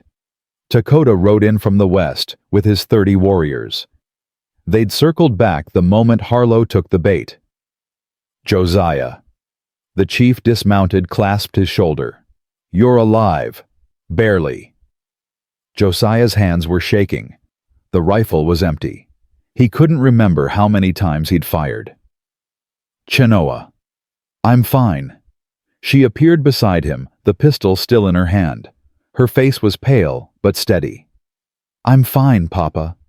Lakota pulled her into his arms. "Where's Harlow?" Josiah asked. "Gone." His men scattered when they realized it was a trap. "He's riding hard for Fort Davis." Lakota's expression darkened. "He'll be back, with more men." "Then we need to move." "Agreed." Lakota looked at his warriors, at the captured soldiers at the battlefield around them. "Tonight. We leave tonight." They rode through the darkness. No fires. No rest. just movement steady and relentless, pushing north through terrain that would be impossible for cavalry to follow. Josiah rode beside Winona. She hadn't spoken since they'd reunited, just grabbed him, held on tight, then climbed onto her horse and started riding. "Are you okay?" he asked. "You almost died." "I didn't, though." "You almost died and I wasn't there." Her voice cracked. "I was hiding in the hills with Ayanna while you were fighting for your life. You were protecting your sister. I should have been protecting you. I don't need protection. Everyone needs protection." She looked at him. Even former army surgeons who think they don't. Josiah reached out, took her hand. "I'm here," he said. "I'm alive. We're all alive. For now. For now is enough. For now is all any of us have." She squeezed his hand, didn't let go. They reached safety as dawn broke. A hidden valley high in the mountains. A place the soldiers couldn't reach, couldn't find. Home for Dakota's people. Josiah stopped at the valley's edge, looked down at the camp below, typists cooking fires, people going about their morning routines. Children playing, dogs barking. Life ordinary and beautiful. "This is it," Winona said beside him. "Home. It's beautiful. It's ours. Has been for generations." She looked at him. "Could be yours too, if you want it." Josiah thought about his farm, his empty house, his quiet, lonely existence. "I want it," he said. "I want all of it." Winona smiled. "Then welcome home." They rode down into the valley together. The first week in the valley was the hardest. Not because of danger. For the first time in days, there was no one chasing them. No soldiers on the horizon, no slavers in the shadows. The valley was safe, hidden, protected by mountains that had guarded Dakota's people for generations. No. The hardest part was learning to stop running. Josiah woke every morning with his heart pounding, his body ready for fight or flight. He'd lie in the small teepee they'd given him, staring at the canvas above, waiting for the sound of hoofbeats that never came. "It takes time," Winona told him on the third morning. She'd found him sitting outside before dawn watching the trail that led down into the valley. "Your body doesn't know the danger is over. It keeps preparing for something that isn't coming." "How long does it take for the fear to stop?" "I don't know. I'll tell you when it happens to me." She sat down beside him. Her shoulder brushed his. "You're not sleeping either," Josiah said. "I close my eyes and I'm back in that wagon, back in chains, back." She stopped, took a breath. "It takes time." "So you keep saying." "Because it's true, and because I need to believe it." They sat together in silence, watching the sun rise over the mountains. Ayanna's recovery was slow but steady. Josiah checked on her every day, changing her bandages, monitoring for infection, watching for signs of complications. There were none. The wound was healing clean, the tissue knitting back together the way it was supposed to. "You're going to have a scar," he told her on the 5th day. "A big one." "Good. I'll tell everyone I fought off a bear." "You were shot by slavers." "That's less impressive. I'm going with the bear story." Josiah smiled despite himself. "You're something else, you know that." "I've been told." Ayanna shifted on her bed, wincing slightly. "Can I ask you something?" "Depends on what it is." "Are you going to marry my sister?" Josiah nearly dropped the bandage roll. We haven't, Because you should. She's been different since you came. Softer. Happier." Ayanna's eyes were serious despite her teasing tone. "Winona doesn't let people in. Not since our mother died. But she let you in. That means something. We've known each other for a week.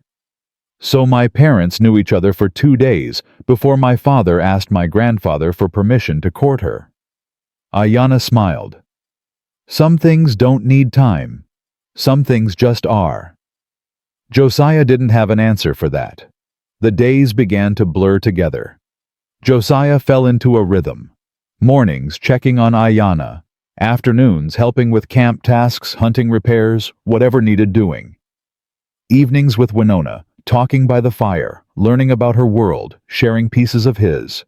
He told her about the war, about the men he'd saved and the men he'd lost, about the boy who died and the numbness that followed. She told him about her mother, about watching her fade away, helpless to stop it, about the anger that had lived in her chest ever since the fierce determination to never be helpless again. "That's why I fought so hard," she said one night. "When they took us, when they put us in chains, I couldn't give up, couldn't let them break me. Because if I did," her voice cracked, "if I did, it would mean my mother's death was for nothing. All those lessons about strength and survival wasted. You didn't break. I came close. So close." She looked at him.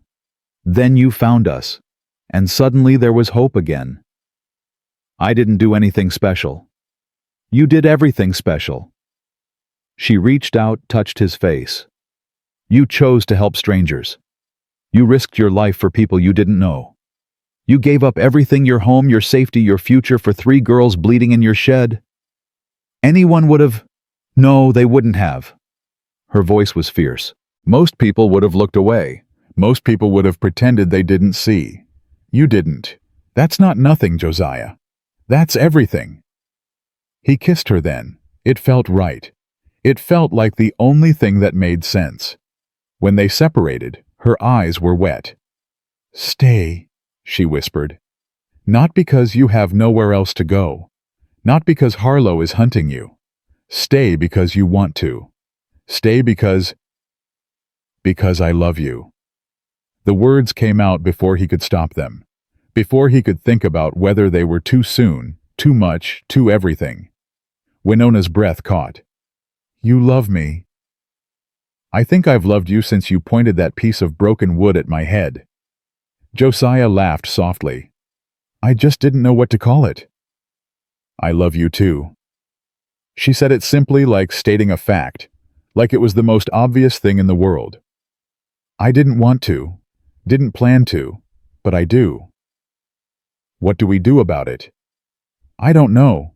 I've never done this before." She smiled. "But I'd like to figure it out, with you. Then let's figure it out."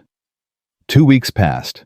Josiah began to believe they were safe, began to let himself imagine a future in this valley, a home with Winona, a life among her people, years stretching out ahead of them, filled with ordinary things. He should have known better. Lakota called him to his teepee on the morning of the 15th day. The chief's face was grave. "We have a problem." "What kind of problem?" "Harlow. He's gathered a force.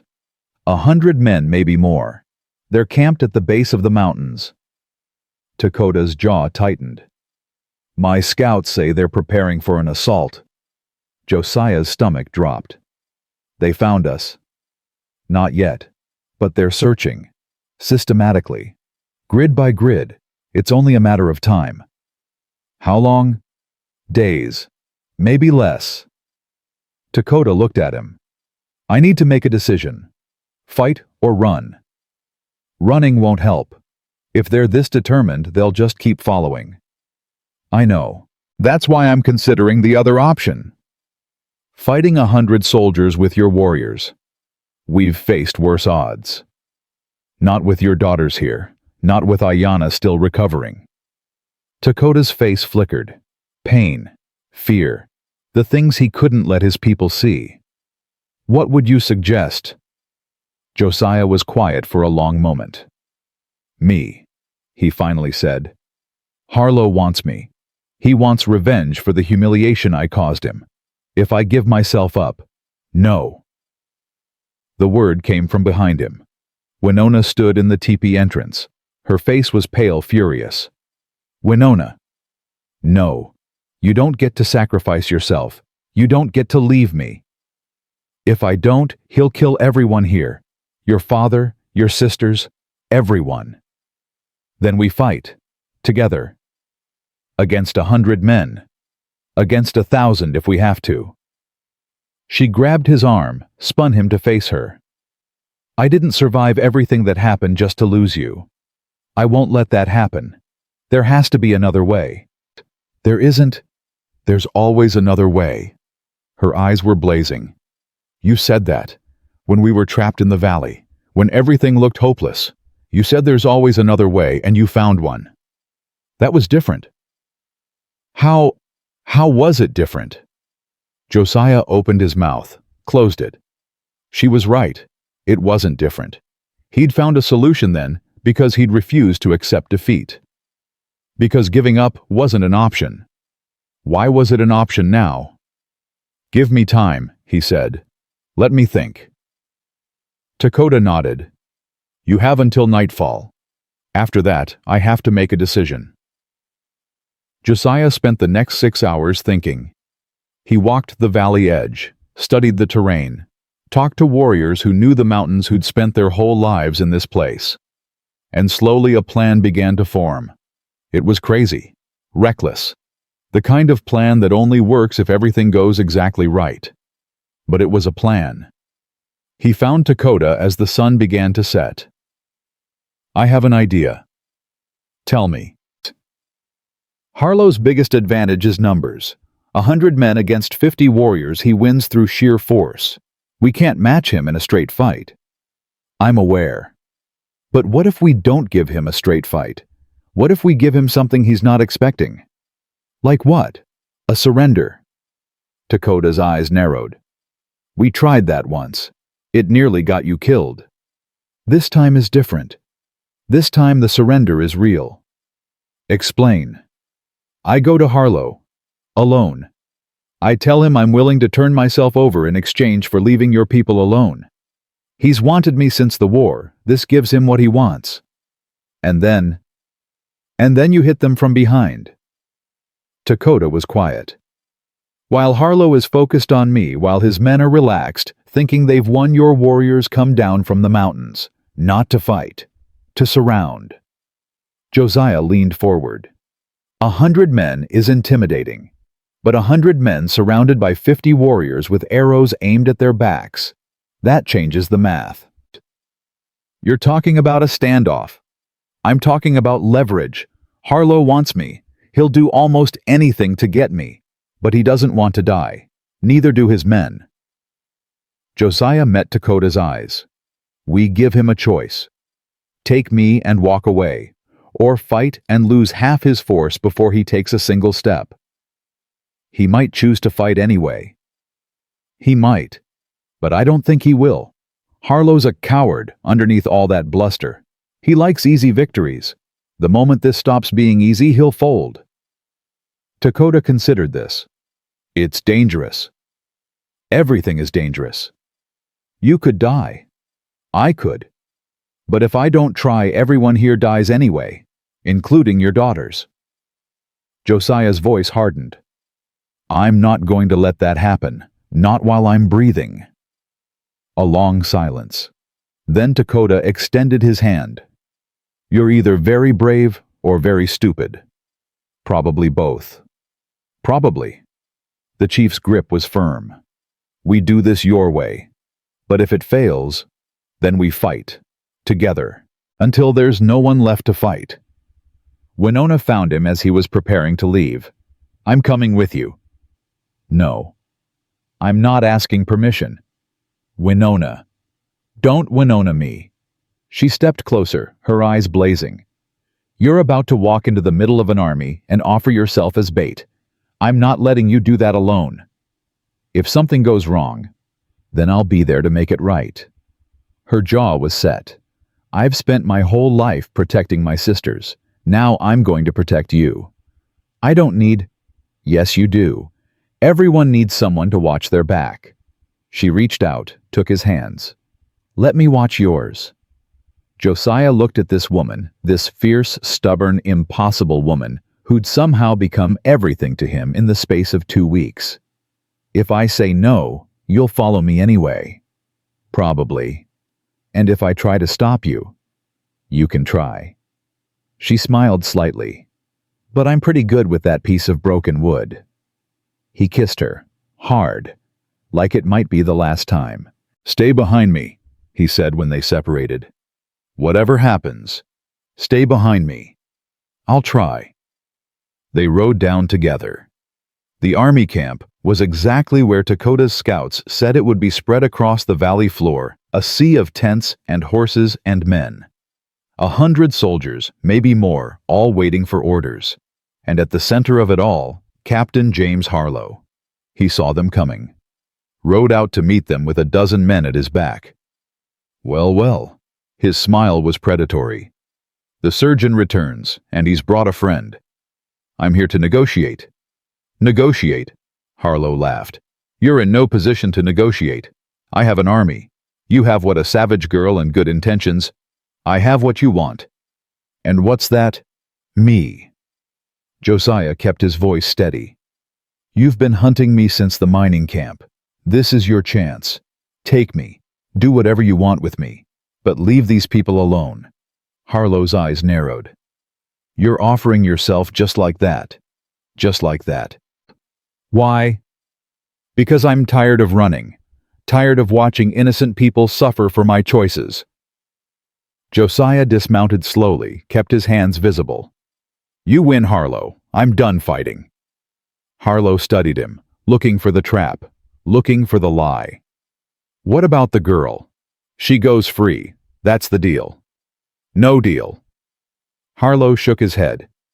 "She's one of the ones we've been looking for. Worth money. I'm not letting her walk away." "Then there's no arrangement." "Then there's no arrangement." Harlow shrugged. "I'll just take both of you." "You can try." Something in Josiah's voice made Harlow pause. "What does that mean? Look up." Harlow looked. Along the ridgelines above the camp, figures had appeared.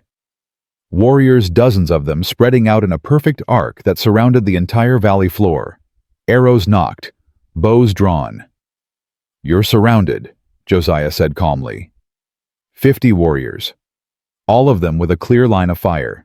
"You move against me, against her, against anyone, and you lose half your men before they can mount their horses." Harlow's face went pale, then red, then pale again. "This is a trick." "It's not a trick. It's leverage." Josiah stepped closer. "Here's how this works. You take me. You ride away. You never come back. In exchange, your men live. All of them. I don't negotiate with savages. You negotiate with whoever has the upper hand. Right now, that's not you." Harlow's hand twitched toward his pistol. "Don't," Josiah said. "The moment you draw that weapon, 50 arrows fly.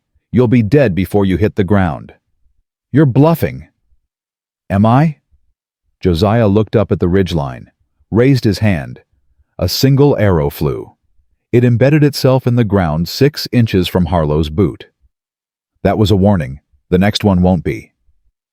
Harlow stared at the arrow, at the warriors on the ridge, at the men around him who were suddenly looking a lot less confident.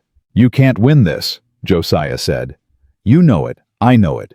The only question is how many of your men you're willing to sacrifice for pride." A long, terrible silence. Then Harlow's shoulders sagged. "Fine." The word came out bitter, defeated. "We take you. We leave. Is that the arrangement?" "That's the arrangement." "What about her?" He gestured at Winona. "She's not part of this. She's a witness. She'll tell everyone what happened here." "Let her tell." Josiah's voice was cold. "Let everyone know that Captain James Harlow surrounded an army but still couldn't win. Let them know he had to bargain for his men's lives. Let them know—" "Enough." Harlow's face was twisted with humiliation. "We have a deal. Get on a horse. You're coming with us." Josiah turned to Winona. "Go back to your father. Tell him it worked." "I'm not leaving you." "You have to." "No, I won't." "Winona." He took her face in his hands. "I need you to go. I need you to be safe. I need to know that whatever happens to me, you're alive." Tears were streaming down her face. "I can't lose you." "You won't, I promise." Don't promise that. Don't promise something you can't. He kissed her. Gentle this time. Tender. I love you, he whispered against her lips. Whatever happens, remember that. Josiah. Go. She went. He watched her ride away, watched her reach the safety of the ridgeline, watched her turn back one last time. Then he turned to Harlow. I'm ready. They bound his hands, put him on a horse, rode out of the valley with 100 men who wouldn't meet his eyes, who knew they'd been beaten, who'd never admit it out loud. Harlow rode beside him, silent, seething. You think you won, the captain finally said. You didn't. My people are safe. That's winning. Your people, Harlow laughed. They're not your people. You're white. You're one of us. No, I'm not. Never was. You'll die for them, these savages. You'll die, and they won't even remember your name. Some things are worth dying for. Harlow shook his head. You're insane. Maybe, but I'm also right. They rode for hours. The sun set. The stars came out. The soldiers made camp, keeping Josiah bound and guarded in the center. He didn't sleep. Just watched the sky, thinking about Winona, about Ayanna and Chenoa, about Lakota and his warriors. About home. That's what the valley had become. Home. Not because of the place, but because of the people. Because of the family he'd found in the most unlikely circumstances. He didn't regret anything. Not the choice to help 3 strangers in his shed. Not the choice to leave his farm. Not the choice to surrender himself for their safety. Some choices don't announce themselves with thunder or lightning. They arrive in silence, hidden in shadows bleeding into the dirt behind your barn. But they define you. They become you. And sometimes they save you. The attack came at dawn. Josiah heard it before he saw it. War cries echoing through the camp, arrows flying from every direction, horses screaming as they broke free of their pickets. Chaos erupted. Soldiers scrambled for weapons. Officers shouted orders no one could hear. Men fell one after another as Apache warriors poured down from the hills. Not 50 warriors, hundreds. From every tribe in the region, united by word of what Harlow had been doing, what the slavers had been doing. Justice arriving at last.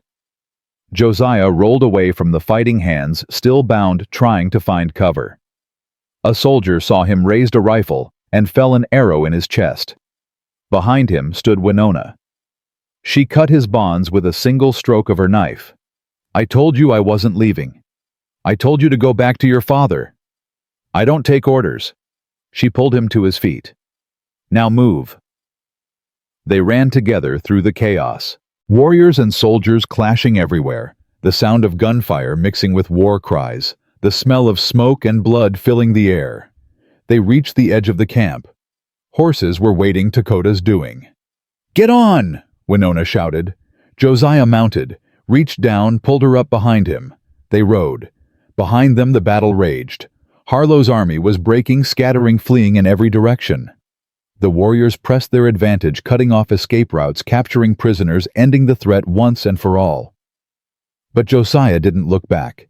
He just rode Winona's arms tight around his waist, her face pressed against his shoulder. They were alive. They were together. They were going home. 3 months later, Josiah stood at the entrance to his new teepee, watching the morning sun rise over the valley. So much had changed. Harlow was dead, killed in the battle, some said by Lakota himself. The slaving network had been destroyed. Its leaders captured or killed, its victims freed. The army had sent new officers to the region, officers who wanted peace instead of war. The valley was safe. Ayanna had fully recovered. She was back to her old self, loud, impossible, beloved by everyone who met her. She'd started telling stories around the evening fires, embellished tales of their escape that grew more dramatic with each telling. And then Josiah cut the bullet out with his bare hands, she announced one night, while fighting off wolves. There were no wolves, Josiah said.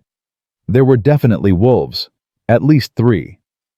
You were unconscious. I sensed them. Chenoa had found her voice.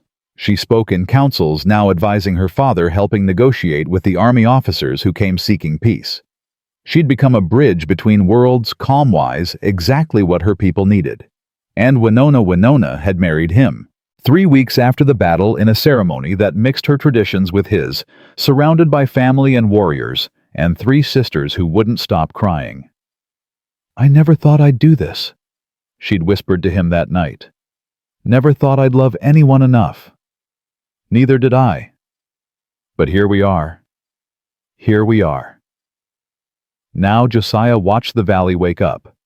Watched children running between teepees, women preparing food, men heading out to hunt. Life ordinary and beautiful. Home. Winona appeared beside him, slipping her hand into his. "What are you thinking?" "That I'm happy. Just happy. More than happy. Content. At peace." He looked at her. "I spent 7 years running from my past. 7 years trying not to feel anything. And now I feel everything. And it's terrifying, and wonderful, and exactly what I needed." She smiled. That fierce, beautiful smile he'd fallen in love with. "You know what I was thinking?" "What?" "That you still owe me a proper thank you for saving your life at Harlow's camp." "I thanked you." "You said thanks. That's not proper." "What did you have in mind?" She raised an eyebrow. Josiah laughed. "You're impossible. You married me. Best decision I ever made. Second best." "What was the first?" She looked out at the valley, at the life they'd built together, helping 3 strangers in your shed. Josiah followed her gaze. Watched Ayanna chase Chenoa between the teepees, both of them laughing.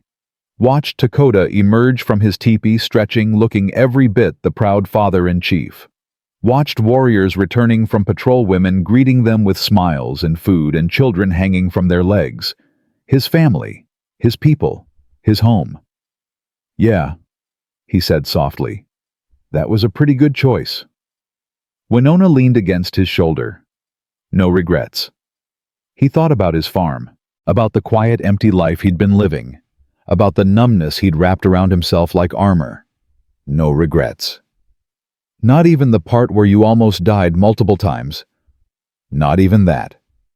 What about the part where my sister tells everyone you fought off bears? Okay, maybe that part. Winona laughed. The sound filled something in his chest that had been hollow for 7 years. "I love you," she said. "I love you too. Promise me something. Anything. Promise me this is forever, that you'll stay, that we'll grow old together in this valley, watching our children run through the grass." Josiah pulled her close. "I promise. Really. Really. I'm done running, done hiding, done being afraid to feel things." He kissed her forehead. "You gave me something I didn't know I was missing. A reason to live instead of just survive." "That's very poetic." "I have my moments." She laughed again, then grew serious. "You're a good man, Josiah Brennan." "I'm trying to be." "No, you are. You always were. You just forgot for a while." She touched his face. "But you remembered. When it mattered most. When 3 strangers needed help and you could have walked away." "I couldn't have walked away. Not really." "I know. That's what makes you good." They stood together, watching the sun climb higher, watching their world come alive around them. Some choices don't announce themselves with thunder or lightning.